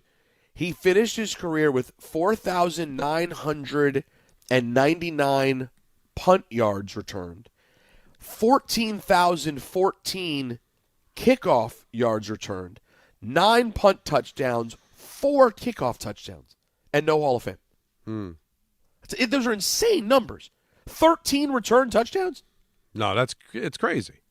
And they don't care, these people. Like how when you really look at it and how significant he was. What about Devin Hester? Devin Hester's how is Devin not Hester there not in either? the Hall of Fame? Let me get Devin Hester's stats. Give it a little. I mean, there was a time period where it was almost like he was like Deion Sanders almost. Like he just touched the ball. It was going to be a score. Well, except he was back every time. Yeah. Hester finished with, wow. So yards-wise, not as impressive. Shorter career. He finished with 3,700 yards punt returns, 7,000 kickoff returns, but 14 punt returns for touchdowns and 5 kickoff returns. Wow. That's so 19 touchdowns. Special teams. That's a difference. And nothing. Not a sniff. Now, whenever I hear greatest ever, I've got to take the call. Oh. And Dan Rockland says he's got the greatest fraud story ever. What do you got, Dan? All right, so my father is a bigger Giants fan than Rosenberg. It's absolutely religion in my household. My first memory is in '91, before the field goal. He had me and my brother kneel in prayer position over the ottoman. Okay. And when the kick was missed, he picked us both up in his arms. He kicked the door open and he ran down the street with us. Oh. Now, fast forward 30 years later. I've never called a radio show. Hahn and Bart have this conversation. Would you ever date a girl who was, if you're a Giant fan, a Cowboy fan? And I had absolutely no etiquette for the radio. I spoke over both of them. I was just yelling, I don't give a what. If she's the hottest girl in the world, I would never, ever, blah, blah, blah. My brothers even have the recording. Long story short, I'm going for a walk in the park. And I see this beautiful girl, and she's wearing a cowboy hat. And I told her, hey, you look really good except for what's on your head. Ooh. And we kicked it off, and I just thought, we're going to be friends. And, she has the keychain, she has the gear, and we're getting pretty serious. And I want to know if I'm a fraud, but if I ask her to name 3 players on the Cowboys, she couldn't do it. But she wears all the gear all the time. And I even turned down going to the Giants game with her because I'm not going to be heckled for, having a girlfriend wearing a Cowboy gear. Now, am I a fraud for, first off, saying what I said on that radio show? Or should I just let that go, even though the one time we broke up was when the Giants lost that heartbreaking game in week 1. She thought it would be cute to send me a picture of her in a Dak Prescott jersey blowing me a kiss. But now we got over that, and now we're getting pretty serious. So, Peters, Don, what should I do in this situation? I mean, this is going to be a lifelong situation. Well, you're asking 2 different questions. Now, are you a fraud? I mean, you did make the statement you would never do it, and now you're going to do it. So that makes you a fraud. Is that God? But you got to do it, man. This is the love of your life. If this is who you want to spend the rest of your life with, you can't let her. And listen, she sounds like a fraudulent Cowboy fan. She can't name a Cowboy. So, but she can name a few, but yeah, dude, you got to follow your heart, man. Right, Peter? I mean, whatever it is. Like, listen, it's important. This might be the only woman that truly is meant for you. You can't let that stand in the way. No. Now, don't let fraudulent stand in the way. No. Well, hold on. Let me ask you. It's a great line, too. That was a great line. You look great except for what's on your head. That's a great line, man. Dan's great got line. some. He's but got let me ask you something. Yeah, does he actually care? Like, are any of them actually going to care and be angry? Like, will it create actual problems, or is it going to be funny? Oh, my dad is the nicest guy in the world. Once that Giant game comes on, the words that come out of his mouth, he's like a demon possessed. But will he not support the marriage? Is what Peter's asking. Right, like how bad? Oh no, he would support the marriage, but he would never let her come over to watch a game. Oh, that's fine. But he'll still show up to he'll give you his blessing. Like he'll be at the wedding. Yeah, he would be at the wedding. But yeah, it's just it's just crazy. Like because she's one of those girls that loves to wear the gear. Well, listen, and it's just and she looks good in the gear. So you know what, you marry her. But I tell you what. Now you made a statement that your dad's a bigger fan than Rosenberg. Oh, did he? Yes, did you ever bleed out because something happened during a game? Because that's what would happen to Rosenberg. Yeah, he just didn't care. Oh yeah, my dad has done things that I can't even mention on please the mention. radio. As long as it's not filthy, mention. As long as it's not filthy, he's missed big events. He has, he's ended parties where the Giants were playing because he was cursing and dropping bombs in front of little kids, and he's cleared out parties that way. He's broken TVs. Oh my God, he is on the Rosenberg level. But my dad's the sweetest. I know, but he's got his issues. I could tell. So he's at Rothenberg's level, but that'd be a great question for Dave. I've been texting with him today because we're going to try to do a brunch next week. Right. I wonder do you think Dave would be on board with one of his sons marrying a Cowboy fan? You want to see the matter? If Alex or Ben brought home a Cowboy fan, I'm sure he wouldn't let her in the house during games and all that. But would Dave? Would he condone the match? Would he actually show up? Would he? I'm going to tell you something. It's going to sound like a tough criticism. Okay. I think if the woman was attractive enough, he'd be fine with it. Oh, that's interesting. Hear me out. All right. If the woman was so gorgeous that he just had he has a pride in his son. He's going, listen, because I know Dave. Dave, for all of his madness and being a complete lunatic, still scored Sherry. He still understands and appreciates a beautiful woman. I think if the woman was great enough, and I'm emphasizing beauty, yes, but I'm including other things as well, I think he'd give it a pass.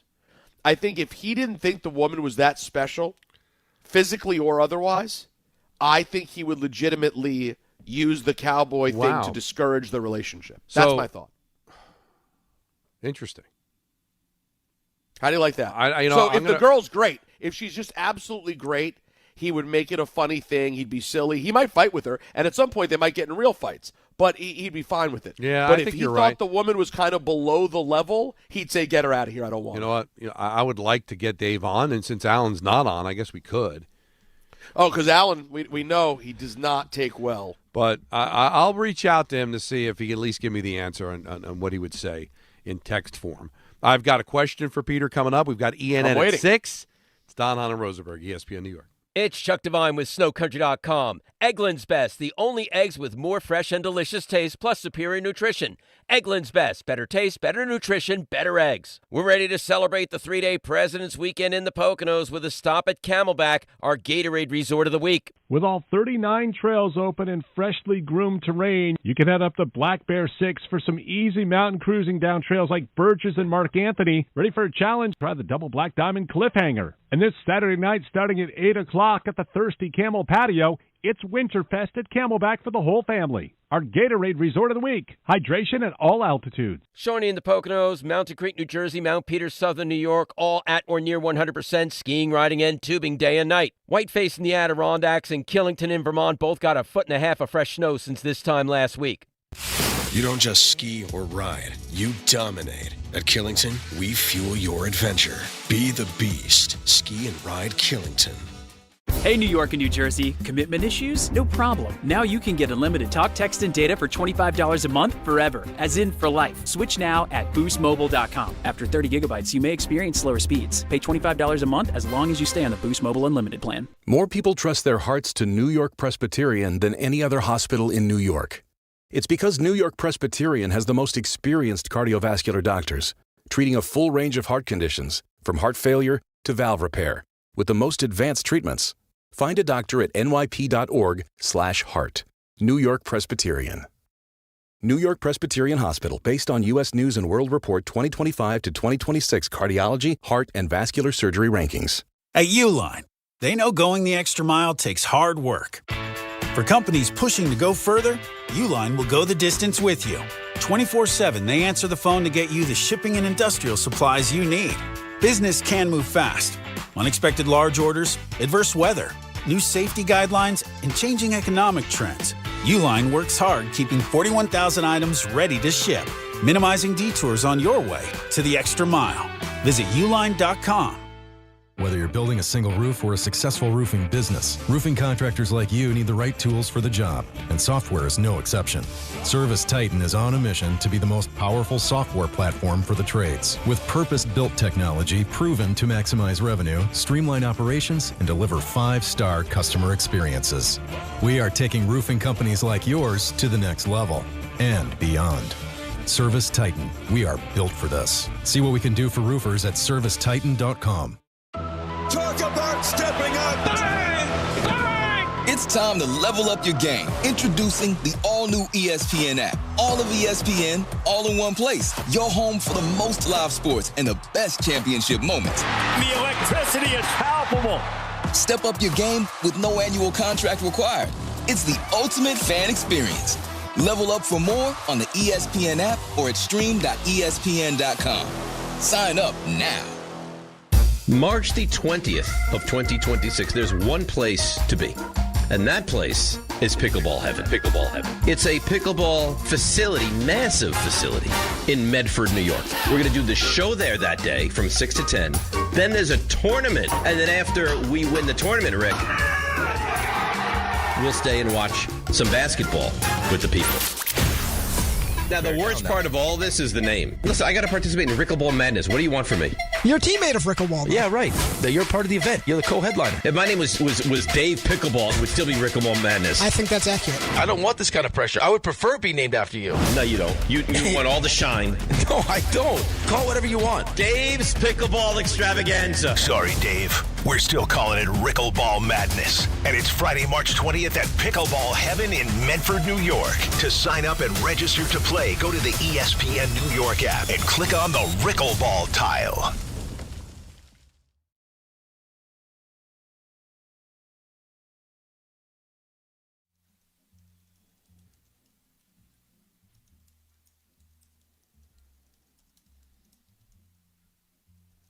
All right, ladies and gentlemen. What? We're still on the romantic vibe, huh? Oh, yeah.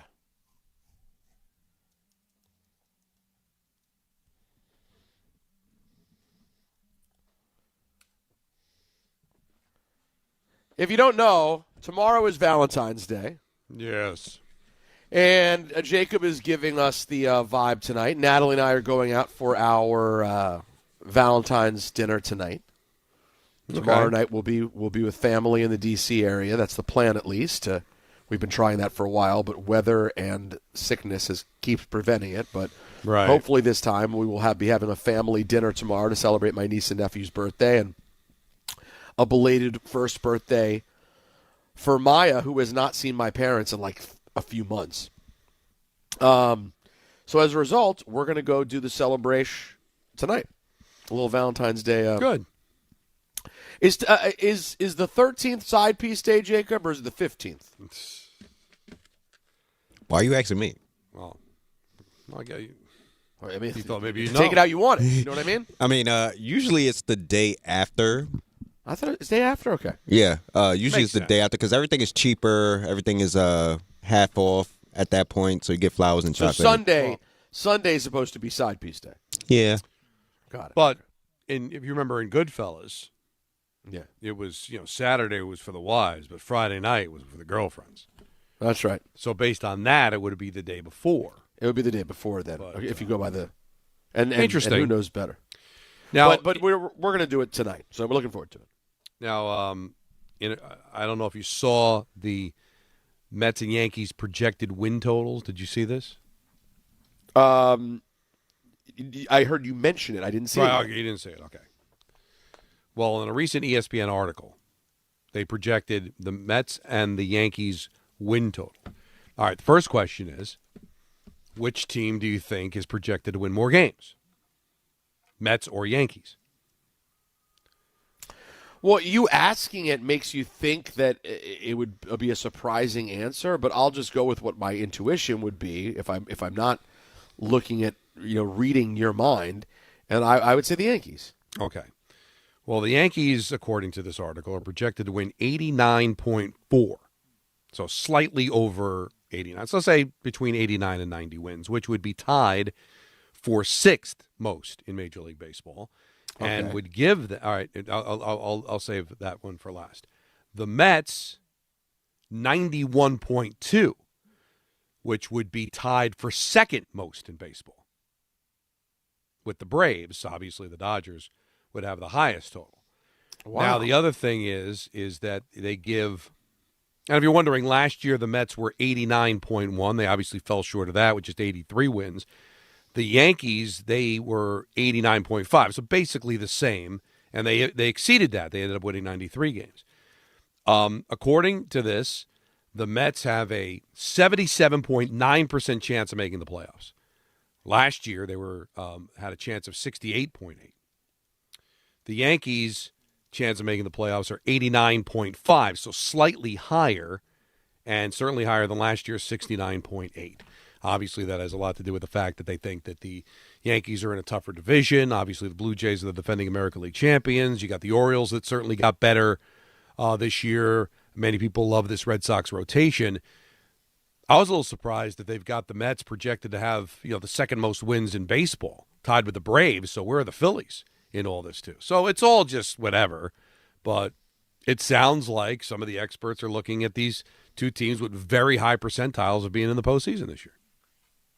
But I would have been with you. I would have guessed the Yankees. Yeah, I would have thought the Yankees. But I'll say this: if we could please just deliver on what we're supposed to get, I'd be thrilled. Like, can we just get a good season? Yeah, that would be nice. A good season. That would be very, very nice. Just give me the season we're supposed to have for once, please. Let's see. Danny in Massapequa, you're on ESPN New York. What's up, Danny? Hey, Don. Good afternoon. Hey, Pete. Hey, Peter, good luck on your show. God bless you. Thank you, friend. Hey, so Don, did you hear the call this morning? Dave Rosenberg, right? There's a guy that called up the show. He was a Jet fan. He wanted to switch allegiance to the Giants. I did hear that. Yeah, great. I was hoping you would call in to give your judgment, because it was hysterical. I was dying laughing. So the guy calls up, Peter, and says he's done with the Jets and he's going to become a Giant fan. and Dave's like, well, then you're going to have to take a test. And so he asked him, how many Super Bowls have the Giants won? And he said 4, so he got that right. Name the teams the Giants beat. Now, he was obviously a younger fan, so he remembered the 2 Patriots and he remembered the Bills. He did not know the Denver Broncos. Dave wouldn't let him. Can't do it. He said, you can't do it. First of all, he doesn't believe you can switch allegiance like that, which I agree with, but he would not take him. He failed the test. I listen, Peter, the best part. I respect it. Yeah, go ahead.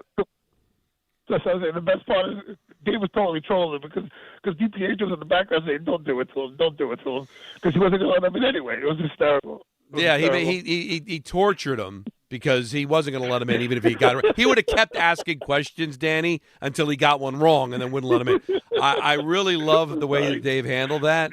And Danny, thank you for the phone call. You can't. We talk about Fraud Friday and giving up on teams and stuff. I could see you quitting a team and just saying I'm done. But to all of a sudden become a Giant fan, or like that other person suggested, like a Patriots fan, it wouldn't stick. It would last for a little while, and you're like, I can't do that. It doesn't feel right. This is what's always kept me, even Don, even as I feel the inkling, as I've told you, that I'm like, I pull for the Knicks. My wife likes the Knicks. My daughter's going to root for the Knicks. That I'm on the Knicks station. The Knicks, I like the Knicks. That's why it's always folly when you guys are like, well, then just declare. Like, I know you're just kind of having fun. You can't. Even if I end up pulling for them forever, and I'm always going to, I like to go to them. And listen, last year I went to that playoff game, rooted for them, had a good time. I'll never be able to go like, yeah, I'm a Knicks guy now. I've given up the Celtics. I'm a Knicks guy now. I am more comfortable being a fraud who says my team has always been the Celtics. I live in New York, though, so I kind of root for the Knicks now. Then saying, no, I'm making an official change. You can't do it. You just can't do it. It's ridiculous. No, I just don't think it would stick. It won't. That's why you're better off just living as a fraud than pretending that you're going to make some sort of declarative change. That's not how fanship works. That's just not how it works. It's not like it's a job, right? Or a choice. It takes over you. Some people might think they chose a team, but the team kind of chooses you. It's a lot like, falling in love or it just something happens that sparks that interest. And maybe it dies. It happens. People fall out of love. But to expect that to happen again with another team immediately? That you just choose? It's crazy. No, and you could do it, and you could try it and buy the gear, go to the game, but it won't be the same. You would, you know what? Even if they were winning, you would eventually get bored of it. It wouldn't work because the spark wouldn't be there. It would be artificial. You can't create that. It's something. I don't want to make it too important, but it's just something magical and mystical about it. It's its own thing, that's for sure. You know what else is magical and mystical? ENN. Yeah, how'd you know? And it's next. Don, Hahn, and Rosenberg, ESPN New York. 17th-ranked St. John's look to close out a perfect week in the Big East when they visit Providence. Coverage begins tomorrow at 12:40 on 880 ESPN and the ESPN New York app. Prizes, flyaways, even cash money. You want it? We've got it. Find a list of all contests and official rules by visiting ESPNNewYorkContests.com. That's ESPNNewYorkContests.com.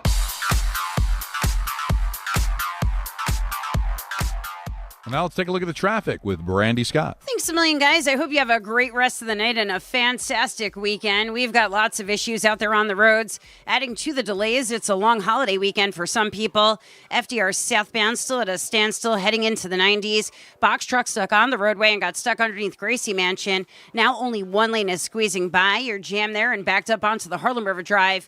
Slow crawl on the BQE westbound in Brooklyn, heading over to the outbound Gowanus. Crash by the Prospect. Delays there go all the way back into Queens. Packed ride on the Staten Island Expressway westbound, heading over to the West Shore. Long line of brake lights from the Verrazano on through. No easy way to the outbound George, not even the Henry Hudson going to help you out. Cross Bronx westbound, slam from the Bruckner through to underneath the apartments. Inbound George, stick with the lower deck, upper level about a 10 to 15 minute ride. Outbound Lincoln will run you 30 to 40. Outbound Holland close to an hour. I'm Brandy Scott on 880 ESPN New York.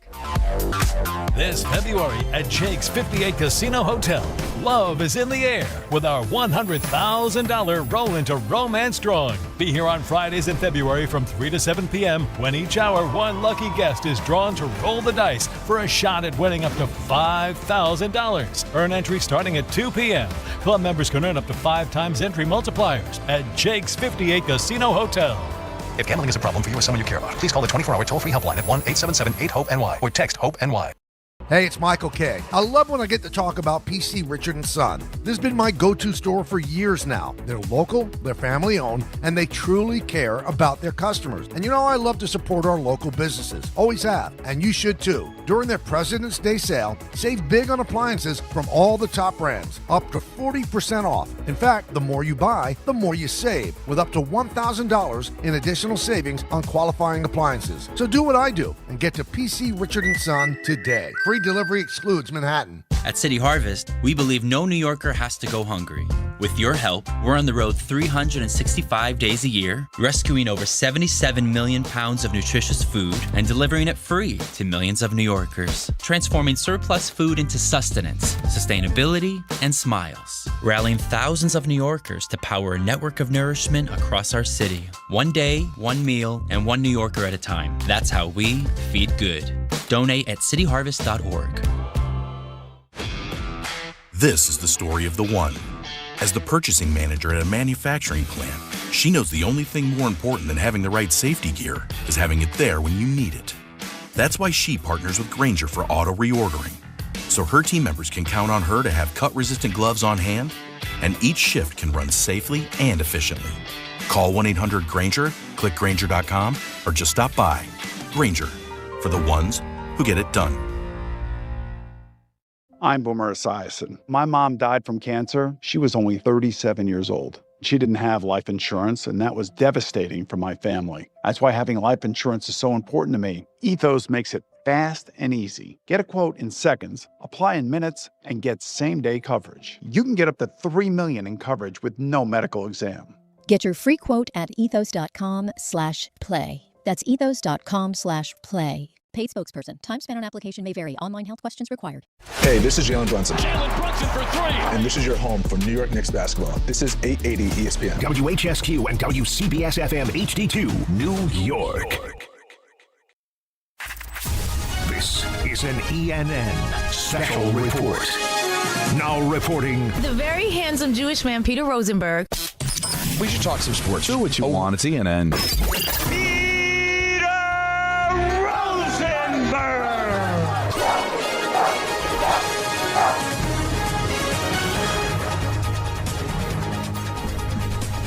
Hi, how you doing? Hello. Hi. You good? Welcome. You good? Welcome to ENN. Ray Rowe. You ever watch YouTube? ENN tonight's brought to you by our friends at Ramsey Mazda. Yes. I'd like to start off ENN today by saying good evening to Don. Yeah, but at least it's still New York. And good evening to myself. Not everybody was huge, but a handful of real big ones. Another uninteresting day from me. Good evening to Jacob. Why are you asking me? Yeah. Well, I'm. Why? He's He's young the and first hip. person you think of when you think of side pieces. No. He's you know. Listen, I can't ask that Anthony. He hasn't even seen Boyz in the Hood. Yeah, I did. Yes, he Yesterday. did. Yes, he did. No, he didn't. Yep. Oh, No. Seriously? Yep, watched it. Then why didn't you say anything? he was going to keep it under wraps until you put it up. Really? Well, so It was on Netflix. Leaving soon, by the way. If you want to watch it, it's leaving Netflix but soon. this is the first time anybody's ever done what they're told. Actually, not true. You told me if I didn't see Office Space, I wouldn't be allowed back in a random That is true. Summer day where if you didn't have me, I don't know who would have worked. So, what were your thoughts? Yeah. It was fine. The thing I have a problem with, well, again, here's the thing. Here's the issue that I have with when you guys request things. You say you have to see it. Yeah. You have to. Sure. You can't breathe another minute until you see this movie. That was Office That's right. Space, and that was Boyz in the Hood. I thought it was fun. And what did you think of Office Space? I forget. I thought it was funny. I don't know. Just certain things that you just, in mixed company, you don't want to be the guy that didn't see it. Jacob is 100% right. Ricky definitely could have made it over the fence. Well, or just, again, try to avoid being shot. Running straight is not the way to do it. Splitting up is a horrible idea. I mean, I really don't think. In retrospect, certainly. Barry Sanders would have been Barry Sanders if he just ran straight all the time. Well, yeah, these are two different skill sets. One is, running for yardage. The other is running for your life. Understood, but one's way more important than the other.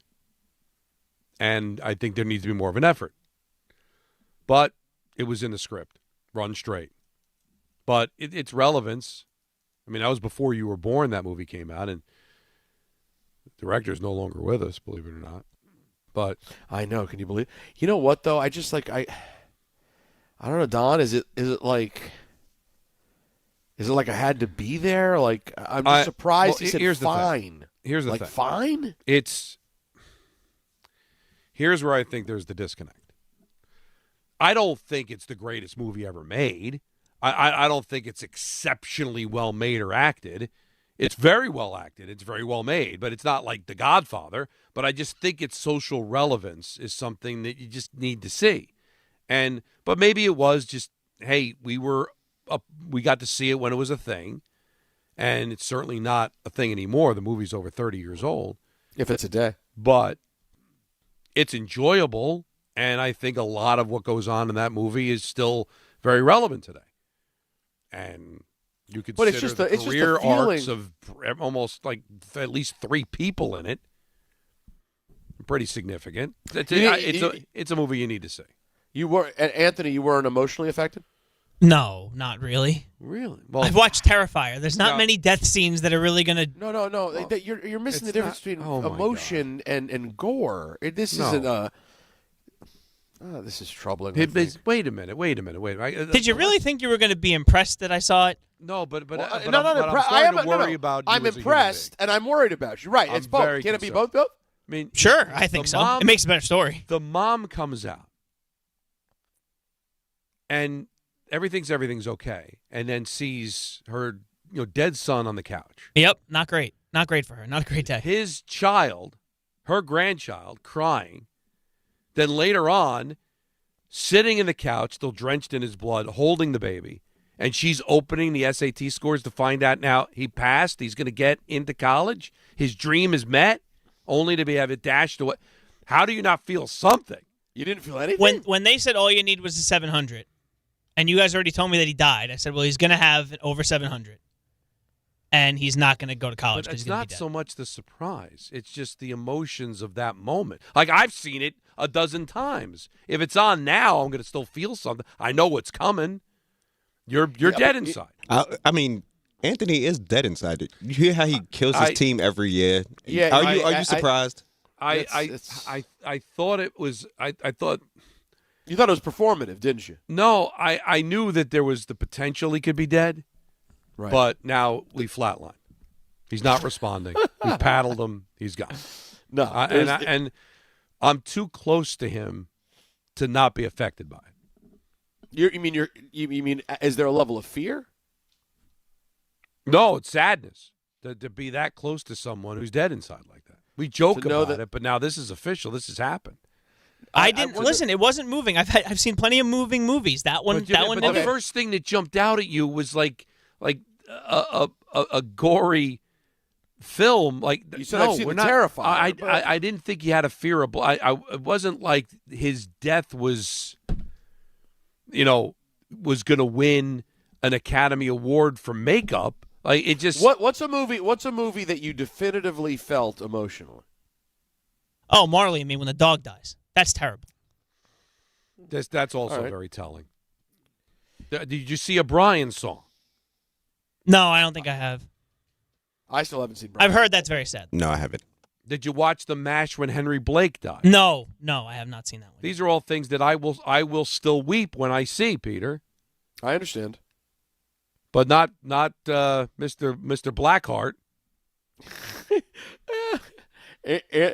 There's Joan Jett. It's no. You know what his should new have been name Joan is? Jett and the Pusics. No. You know what it is? Anthony's nickname. Anthony's new nickname for when we get the cold side is Tony Blackheart. I love Tony Blackheart. That's the gangster side of Anthony. All right, well, I'm listen, shaking. I'm actually. People that know me, by the way, don't call me Tony. What do you mean? That is not my name. But that's not. Well, that's what makes it. That's what makes it a fake name. That's stirred him. Now he's stirred. Now you've now emotionally we got struck. something. I have never. The fact that I've never thought of you being a Tony in my life is what makes this a brilliant name. That's what makes you Tony Blackheart. Oh, so we don't know this guy. I didn't realize whenever you're the producer of this show, you've got to have a thing about your name, right? Because before Andrew Gunling, you couldn't call him Andy. Oh, that's such a. He'd get offended. Remember?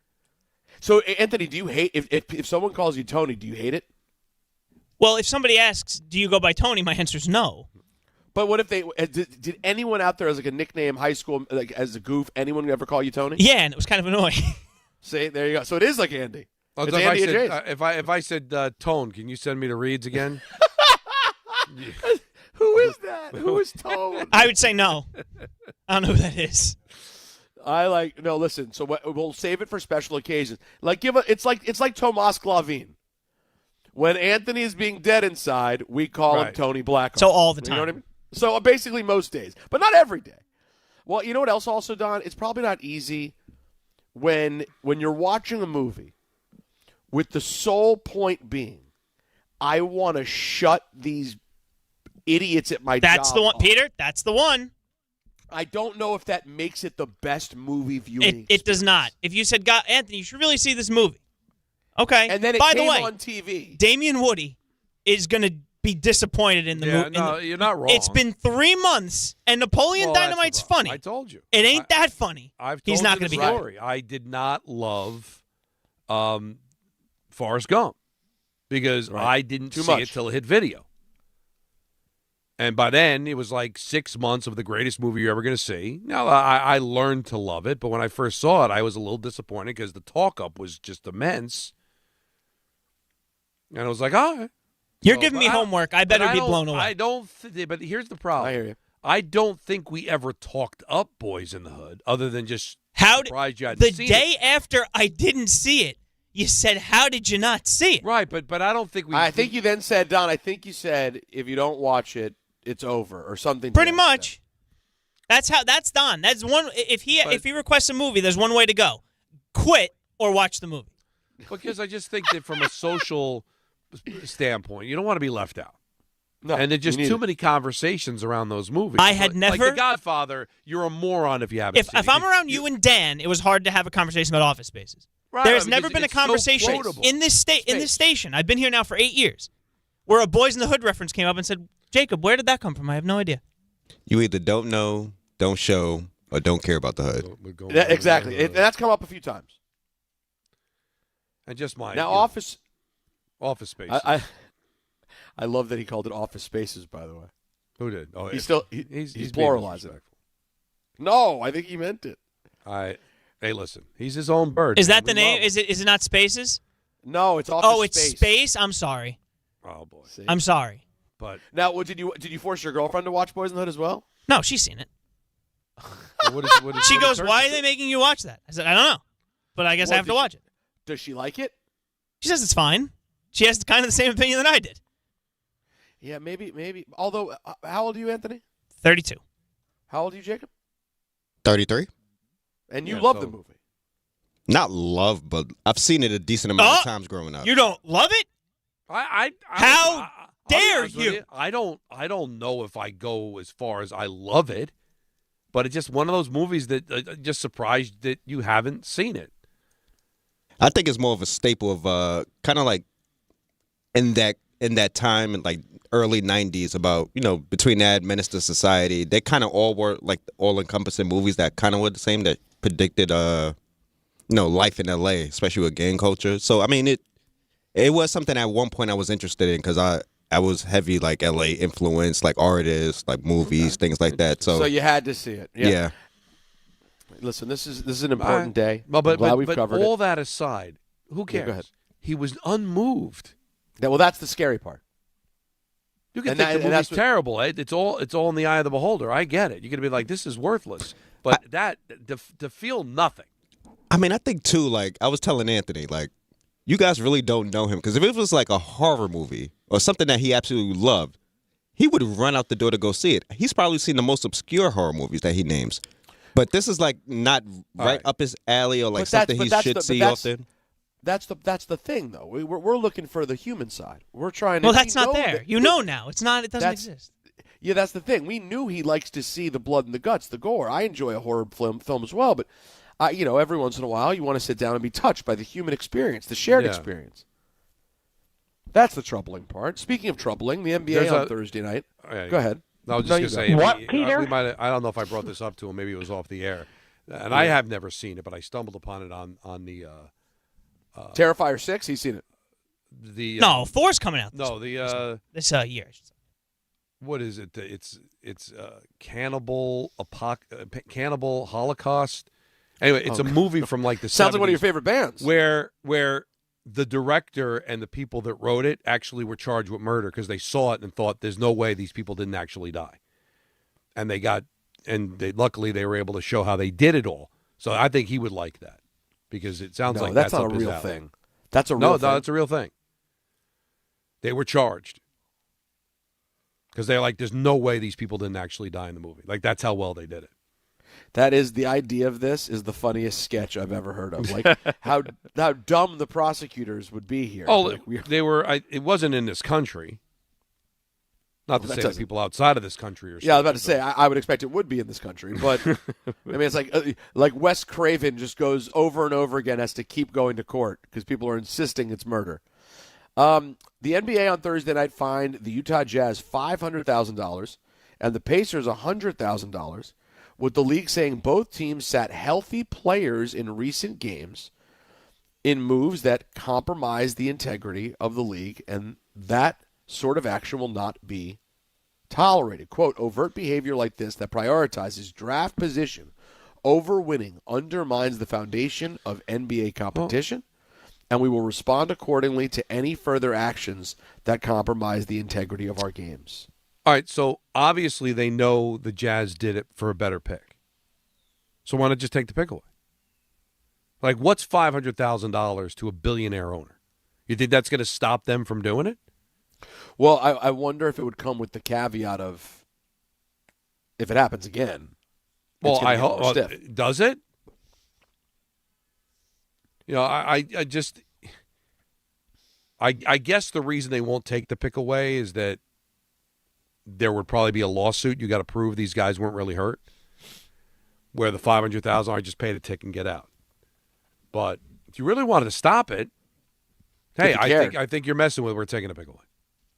or at least threaten them, right? Tell them right now, you will be fined $1 million, and the next offense, you lose the pick. Adam Silver actually quoted Don LaGreca in the ruling. Okay. And said to the teams, I wish you loved the sport like I do. Oh, I thought he was going to say, I'm good. Or that. But that's kind of, but it's because it's a business decision, right? Like they want the pick. This is supposed to be a big draft. They're not going anywhere. But but fans love this stuff. I'm arguing with fans all the time about tanking. It's just, lose every, Well, if their team's bad, a lot of people would just rather have them be all the way bad. Yeah, but it used to go from the last game of the season to now just throwing whole seasons away. Like, where are the Jazz right now in the standings? The Jazz? Yeah.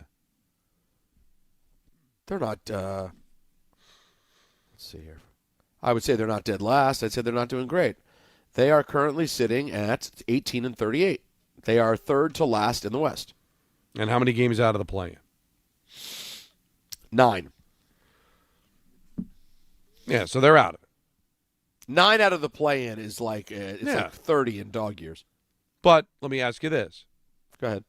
It's obvious that they've been trying to tank. So, like, if they really tried, like a month ago, would they be closer? Would they have a chance of maybe making it? I mean, this is a team that's tanking, and they're 9 out. So if they weren't tanking, would they be 3 out and maybe have a chance? It's amazing. I don't know, maybe I just, because I'm not willing to throw seasons away, but I guess if you're a certain age and you're like, yeah, throw seasons away, lose, who cares? How's it working out with the Sixers? That's why the Knicks were able to take over in Philadelphia. Those fans must be like, how long does this process go? The Sixer fans are they're like Anthony. They're dead inside. No, because trust the process, and clearly they're a good team, but when they were trusting the process, they thought they would be the Oklahoma City by now. And they're not.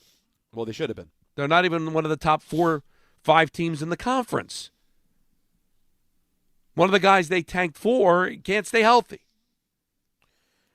That's how it goes. And they still have some talent, but yeah. So that's what you throw a decade away, because maybe we'll have some talent and finish 5th every year. Chris Paul announced his retirement from the NBA on social media. Shocking, right? You never guessed it was coming, but here it is. He had previously said that he would retire at the end of the season. It's his 21st season. And he said, this is it. Well, because he wasn't going to play anyway. After 21 years, I'm stepping away from basketball. It's for a guy who is really an all-timer. 11-time All-NBA. So half of his career. 9-time All-Defensive. 2006 Rookie of the Year. 2-time Olympic gold medalist. Part of the NBA's 75th anniversary team. It's a pretty womp-womp way for things to go out, but alas, this is the risk you take when you keep pushing on into season 21. But a true all-time great. First ballot Hall of Fame for sure. Oh, for sure. Well, if you're in the top 75th anniversary team, you're going to be in the Hall of Fame right away. But you expect, would he have been? Maybe you get to a point, right, where like you get a tour. He's at that level, right? Maybe not Kareem or Magic, but like a guy like, hey. No, I mean, if he was still, I think if he hadn't like fallen off and bounced around, it would have been easier. But it would have been a higher likelihood to get that sort of treatment.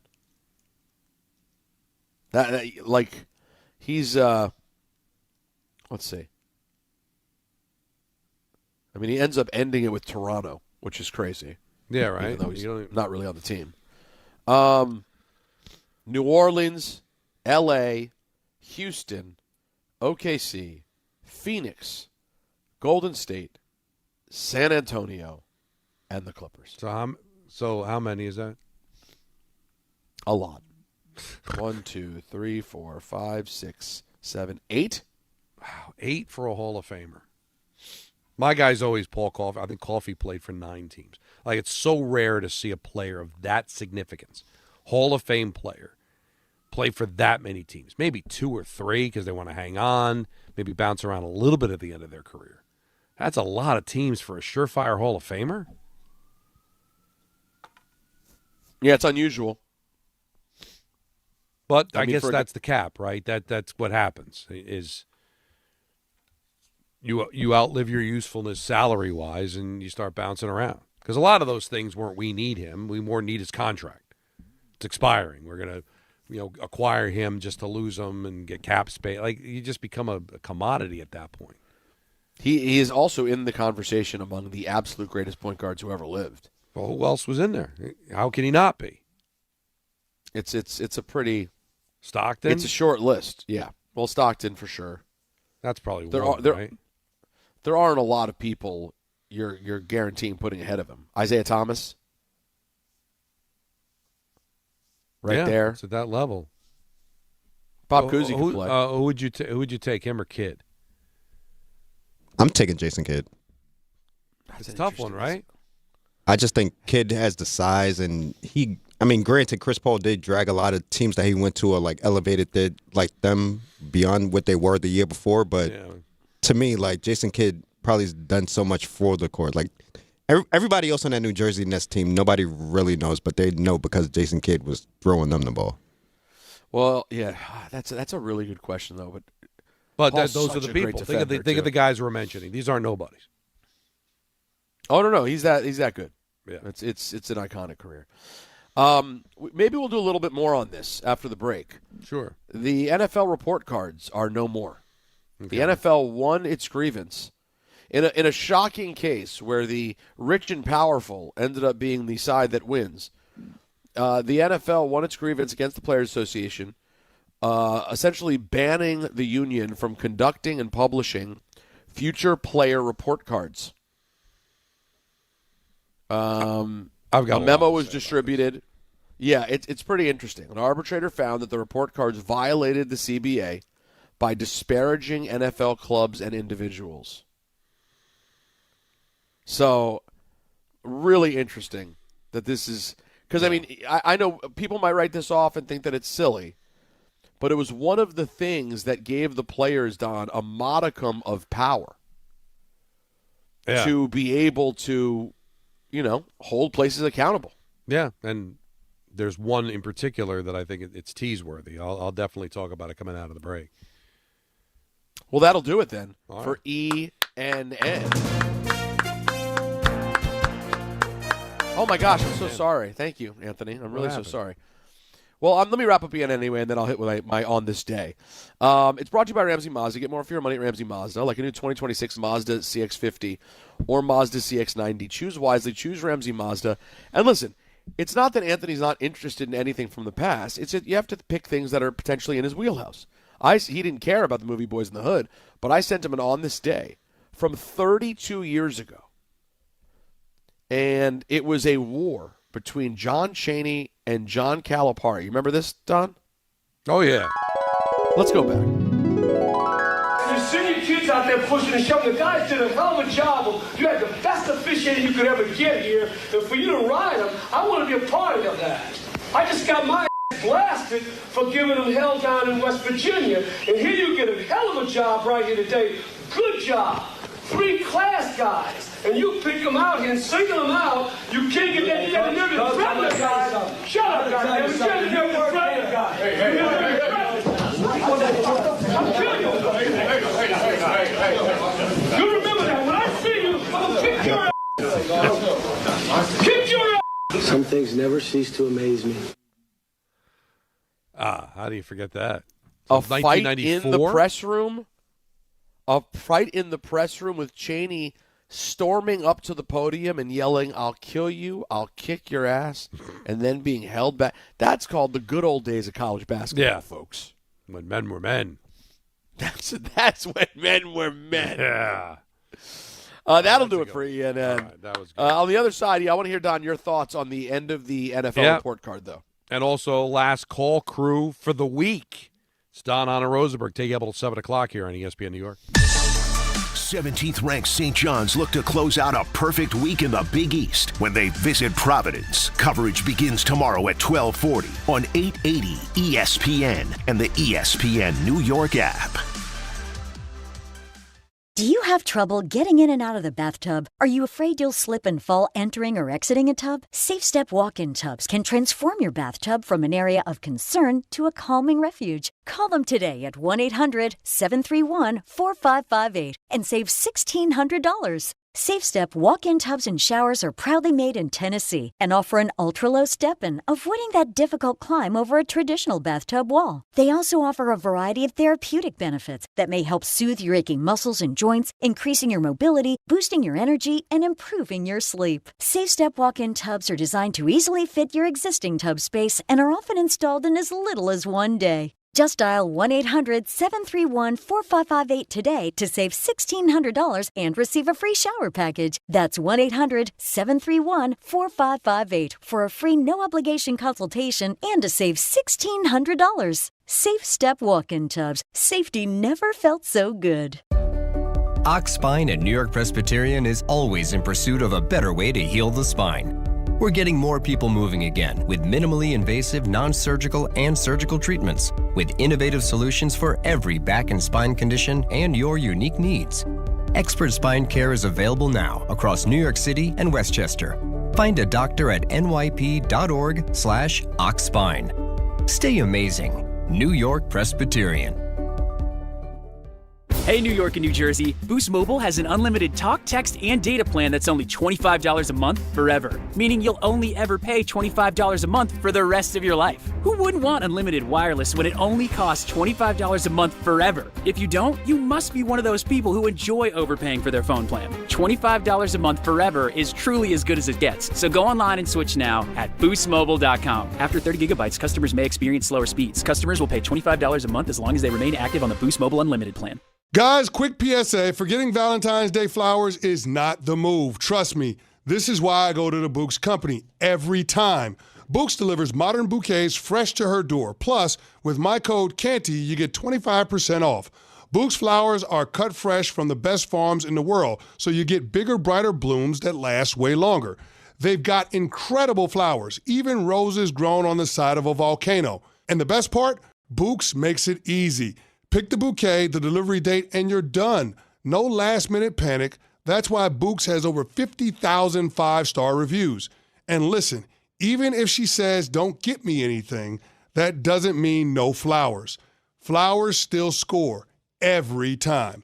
Valentine's Day is February 14th, right after the big game, so don't fumble this. Order now. Go to Bouqs.com, use my promo code Canty for 25% off. That's BOUQS.com, promo code Canty. Bouqs, promo code Canty. When it comes to meat and seafood, selection matters, and no one beats Wild Fork Foods. To everyday essentials, to high-quality steaks, to seafood and more, every product is blast frozen to lock in peak flavor and freshness, so you get restaurant-quality meats at home for amazing prices. Shop in person at 7 locations across Long Island and New Jersey, or you can order online for same-day delivery. It's easy, it's convenient, and the prices are wild. WildForkFoods.com. At Uline, they know firsthand the road to success is an uphill climb. Uline started in the family basement, and through hard work is now North America's most trusted shipping and industrial supplier. They get what it means to have the support of reliable, hardworking partners. So they keep 41,000 items ready to ship. Whether your company is still in a basement office or expanding cross-country, Uline will be there on your road to success. Visit uline.com. For 100 days, I'm going to cross the 7 continents because the answers to everything important are out there at the edges of our world. I'm stepping into the unknown. Where are we going? To see our planet This is amazing. as it's never been seen before. From pole to pole. Pole to Pole with Will Smith from National Geographic. Now streaming on Disney Plus and Hulu. Show me the way.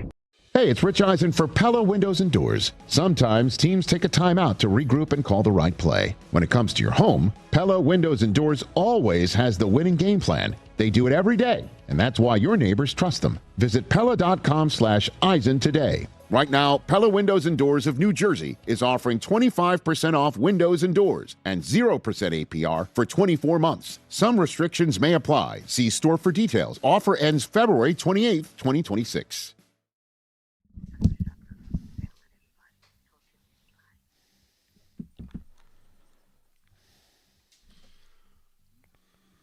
That's a good one, too. Very, very good.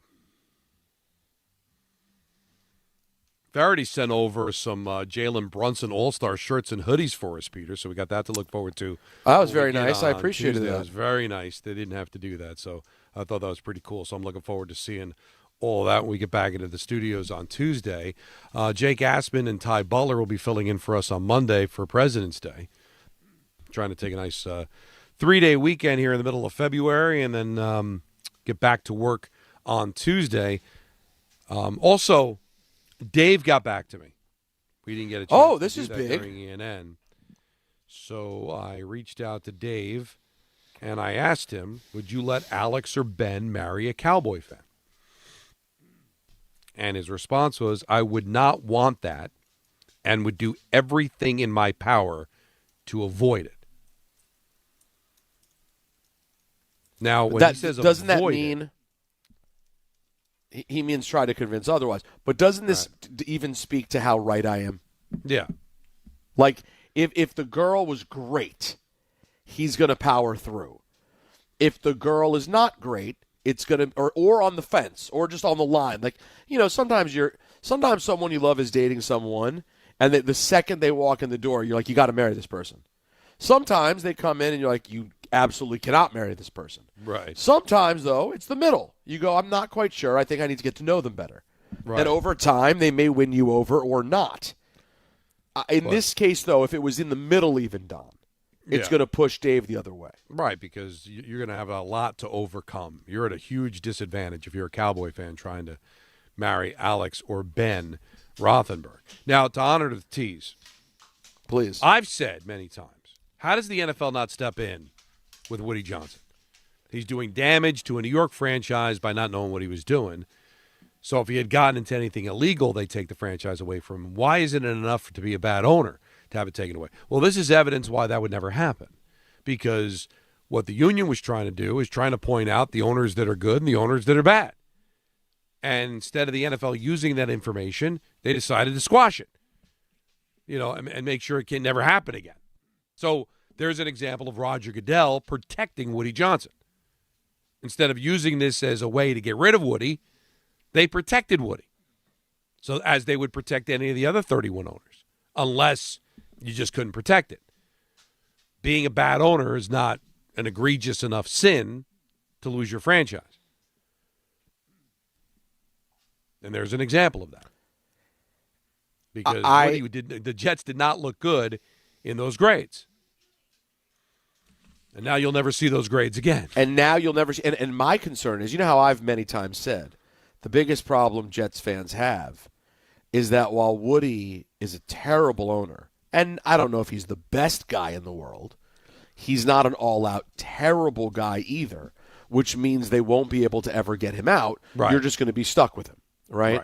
Yeah, because he's not a bad guy. He won't get into any kind of controversy. I don't know enough to say whether he's a bad guy or a good guy, but he's not a demonstratively bad guy where he's harming people or, doing illegal things things like that. Here's what I would say is that I got to know him a little bit and I found him to be a nice guy.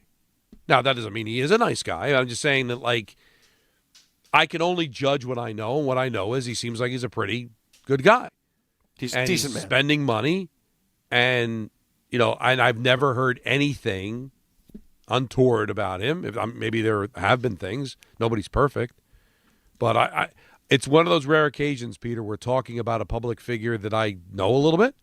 Mm-hmm. And so I can use that and say, I find him to be a nice person. So my point point is, though, I don't know him that well. Yeah, no, I would say you probably don't. But let me just say this. He's not a bad enough guy that you could get rid of. So if he had a part in eliminating this report card thing, that would strengthen his relationship with the other 31 owners even more. Right. It's like, no, not only is he not a bad guy to the other owners, they appreciate him because he does some of the dirty work that they want done. Right. And I guess there was a thing when he was the ambassador. There were some allegations, I guess. But nothing from the NFL, nothing here. And listen, it's not the worst. It's not the worst allegation going on with the New York team ownership right now. So, respectfully, no offense to your Giants, Don, but at least Woody, as far as I know, is not being mentioned in the company that Steve Tisch is currently being mentioned in. I don't think Don's silence is silence. No, I mean, he lost Don. Oh, no. Wait, like Ricky lost him? No. I would feel no emotion either way, of course, as you know, Peter. Let's take a call from the last call crew. Not a bad idea. Sorry, something happened. I don't know what happened. No, don't hurt yourself. But let's I want to get back on the air. Well, we want you back, too. So I don't know what happened. What did I miss? All I was saying is that whatever's being said about Woody Johnson and what may have been alleged about him, at this moment, his name is not being mentioned in the worst company of current New York football ownership. No, well, that is true. Almost surprisingly so. Yeah. I'm sorry. No, do you want to? Let's pick. We have so many people here that we're not going to get to. Let's go to Dan real quick. Hey, Dan. Love it. Hey guys, how you doing? Good. How are you?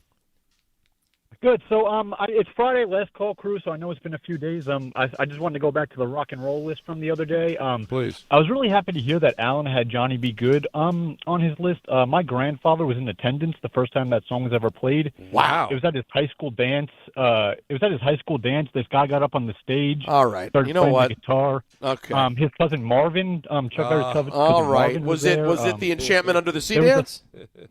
There was a sports almanac that got stolen. Some guy No, got that was it. Okay, you know that what? You lost it. You called the wrong show. Maybe you could have gotten away with that on any other show, but not a show that not Peter with me. Rosenberg's on. No way. I should have led with Enchantment Under the Sea dance. Yeah, if you said my grandfather was actually at the Enchantment Under the Sea dance and saw that song performed by a young boy. But he started meshing 1 and 2. No, but think about it. Once 2 happens, now the almanac was there. History's changed. Yeah, but to make it work, what he was trying to do, you wouldn't have included the almanac. I hear what you're saying. I want to talk to everybody on the phone line, but before I do it, I want to tell you, we'll do that on the other side because I want to tell you guys about betting the winter games on FanDuel. Do it. All right? Game lines, medal counts. Find your angle on all the events you care about most. FanDuel will give you more ways to stay connected to the action. The winter games are on, and there's no better way to follow them than at FanDuel. Curling matches that somehow just captivate you, all right? Speed skating decided by inches. The weird sport where the two people lay on top of each other and it seems uncomfortable, and they go real fast. You know what I'm talking about. Hockey games. It's all there for you, all right? Maybe you want to bet USA Hockey or Soccer to get gold this year. It's all there for you on FanDuel. Play your game. 21 and over, physically present in New York. For help with a gambling problem, call 877-HOPE-NY or text HOPE-NY 467-369. Kid Soccer! Yeah. That was pretty cool. Reported missing.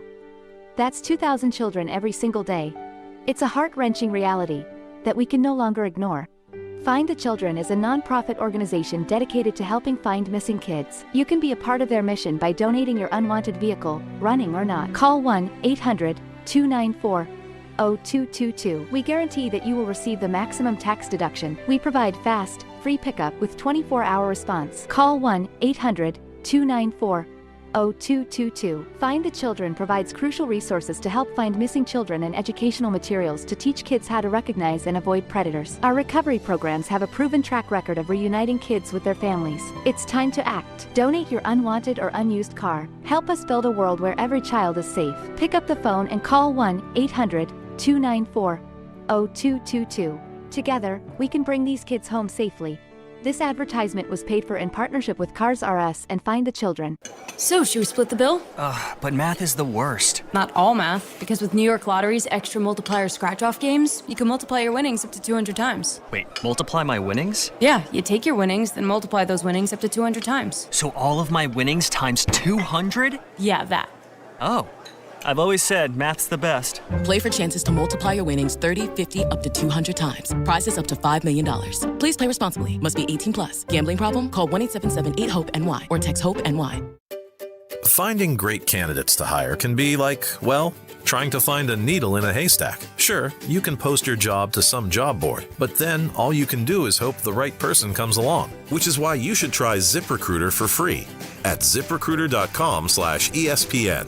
ZipRecruiter doesn't depend on candidates finding you. It finds them for you. Its powerful technology identifies people with the right experience and actively invites them to apply to your job. You get qualified candidates fast. So while other companies might deliver a lot of hay, ZipRecruiter finds you what you're looking for. The needle in the haystack. See why 4 out of 5 employers who post a job on ZipRecruiter get a quality candidate within the first day. ZipRecruiter, the smartest way to hire. And right now, you can try ZipRecruiter for free. That's right, free at ZipRecruiter.com/ESPN. That's ZipRecruiter.com/ESPN. ZipRecruiter.com/ESPN. ZipRecruiter. If you've been injured in an accident that wasn't your fault, then you need a lawyer who knows New York's unique personal injury and workers' compensation laws. At the Parisman Firm, they have decades of experience handling all types of accident cases and a proven track record of delivering huge results. Their team has already recovered nearly $1 billion for injured New Yorkers. From construction to car accidents and slips and falls, they've got you covered. Call the Parisman Firm now at 718-WORKERS, where your case is their cause. Get the justice you deserve today. Listen, I know the mentality. You try to play through pain and walk it off. Push through one more day. But when it comes to neck pain, back pain, sciatica, or nerve pain, that's a losing game. That's when you call Dr. J. Shaw at Sandwell Pain. Dr. Shaw is one of New Jersey's top pain specialists, Ivy League trained, double board certified, and he focuses on non-surgical solutions that get real results. No cuts, no downtime, no dependence on pain meds. He builds you a custom game plan for you so that you can move better, feel better, and live pain-free. Same day or next day appointments are available. Visit SandwellPain.com. Stop managing pain. Start beating it. Step inside the game you love with the NBA app.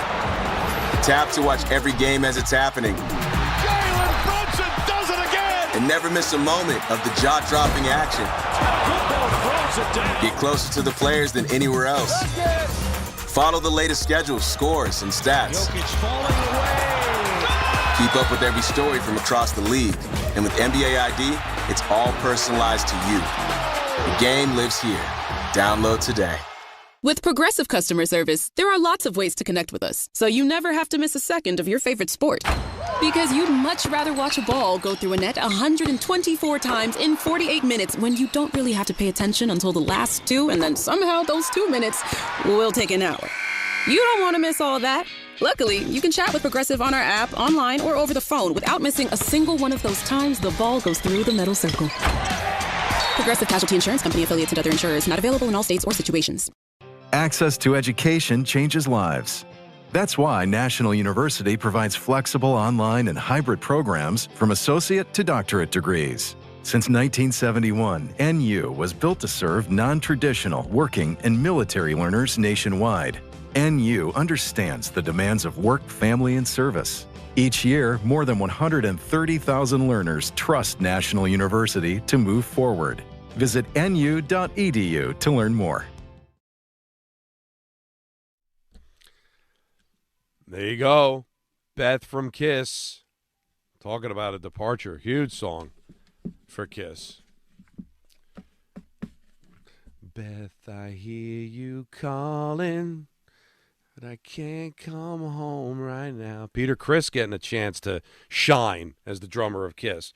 1-800-919-3776. Last call crew. Let's get to them. Phil in Brooklyn. You're on ESPN New York. Hey, guys. Don, real quick, you said the flight to Buffalo was how long? 1 hour? Yeah, like probably taxi to taxi, yeah. Pittsburgh's only 45 minutes, and that's Ohio with Jake. What's only 45 minutes?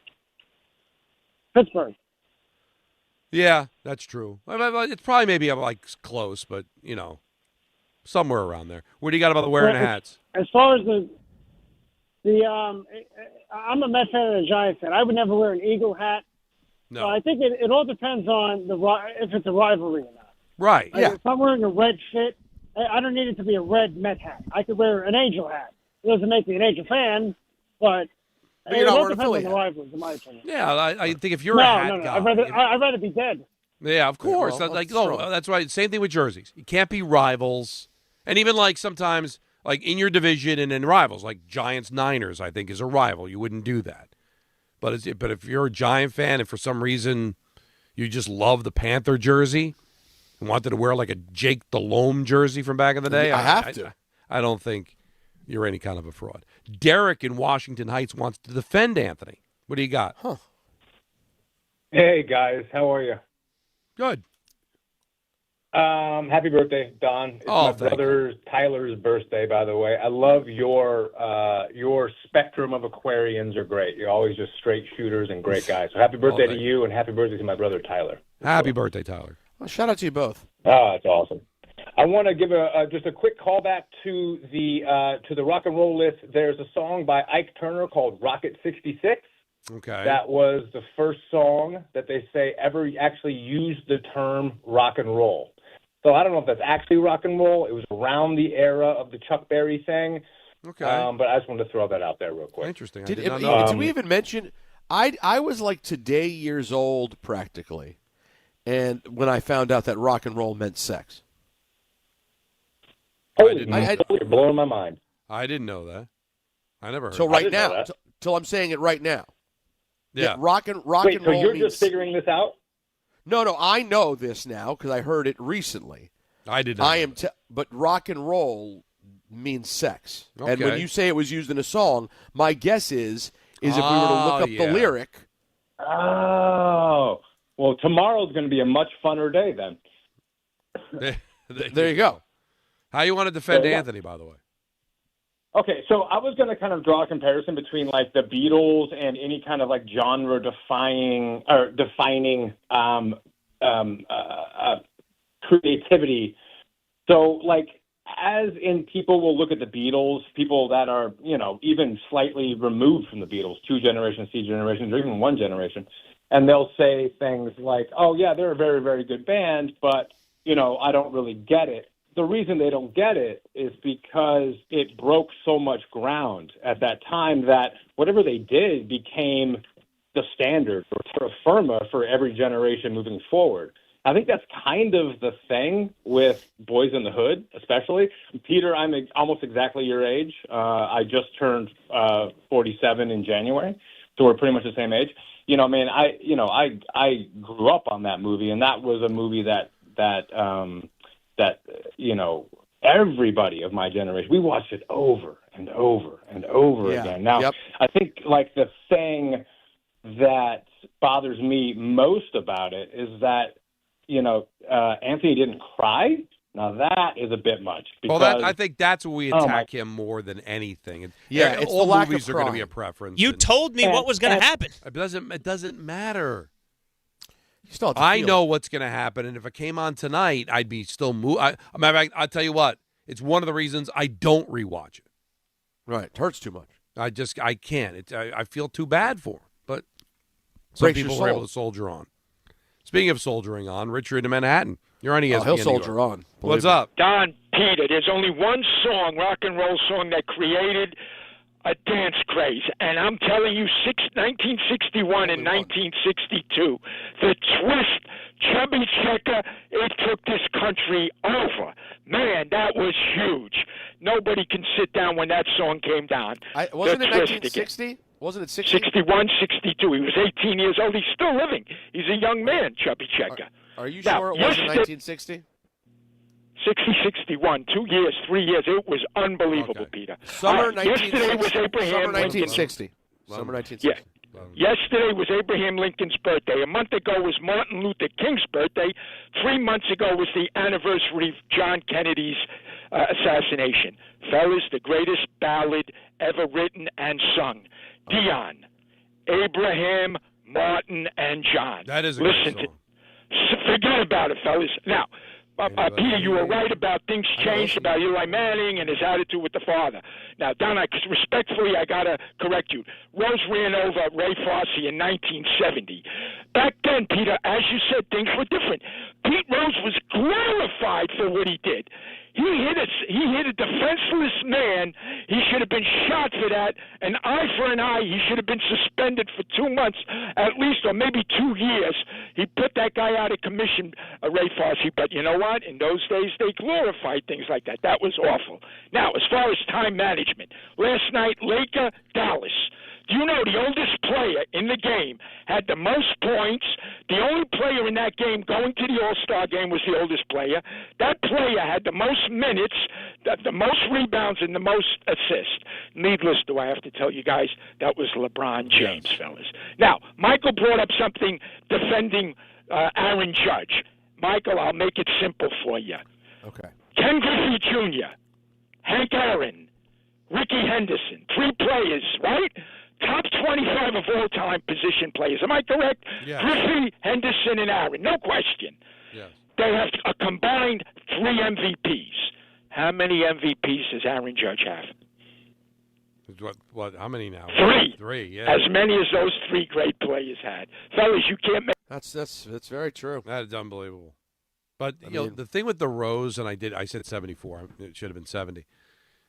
He might have been vilified in the moment, but Peter... Even as a casual baseball fan, like when they talk about Pete Rose, they always show you that highlight in a way of Charlie Hustle. He never gave up on a play. He cared about winning. Like, he may have been vilified in real time, but it aged to almost being a compliment to him that he did it. Yes. It's so part of what you picture with him. Yeah.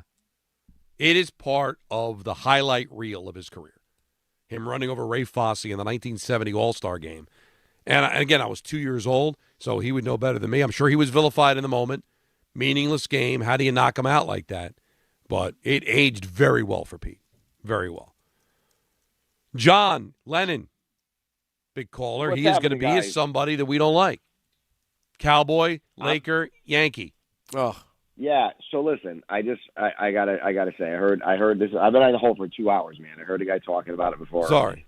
No. It's all good, brother. I enjoyed every minute of it. I don't know. Listen, there might be a lot of frauds out there, Cowboy, Laker, Yankee. I know it's like sounds very front runner-ish and all that other stuff, but I mean, I got, just like the X-Men, brother, I got an origin story for every single team that I've been a fan of. Yankees, strictly, I'm New York. I grew up, all my buddies growing up, we played Little League ball together. We were all Yankees fans. Lakers, it was magic, man. I was a little boy. They were always on NBC on like Sundays and stuff, playing Bird and the Celtics. Showtime, it was Lakers. Cowboys, I'm 51 years old, Don, so I'm in between you and Peter a little bit. Yeah. I'm not going to lie to you. The Cowboys, the first thing that I remember was I came home from a long Sunday drive with my folks going out to Vermont on a Sunday afternoon. We came home, and they were playing the Tampa Bay Buccaneers. I was 6 years old, and I saw the cheerleaders and the star on that helmet, and it attracted me to it, man. Everybody points to those 2 reasons why they became Cowboy fans, the cheerleaders and the star on the helmet. But believe me, if they were 1 in 15 every year, it wouldn't have mattered. Everybody had cheerleaders. Everybody's got great helmets. Exactly. Yeah. Peter, enjoy the extended weekend. Oh, Don, enjoy. Happy birthday. I Thank love you. you. You're a great man. I hope you enjoy this weekend, and we'll run it back on Tuesday. Yeah, we'll do it on Tuesday at 3 o'clock. Thanks for all the birthday wishes. Take care. March the 20th of 2020.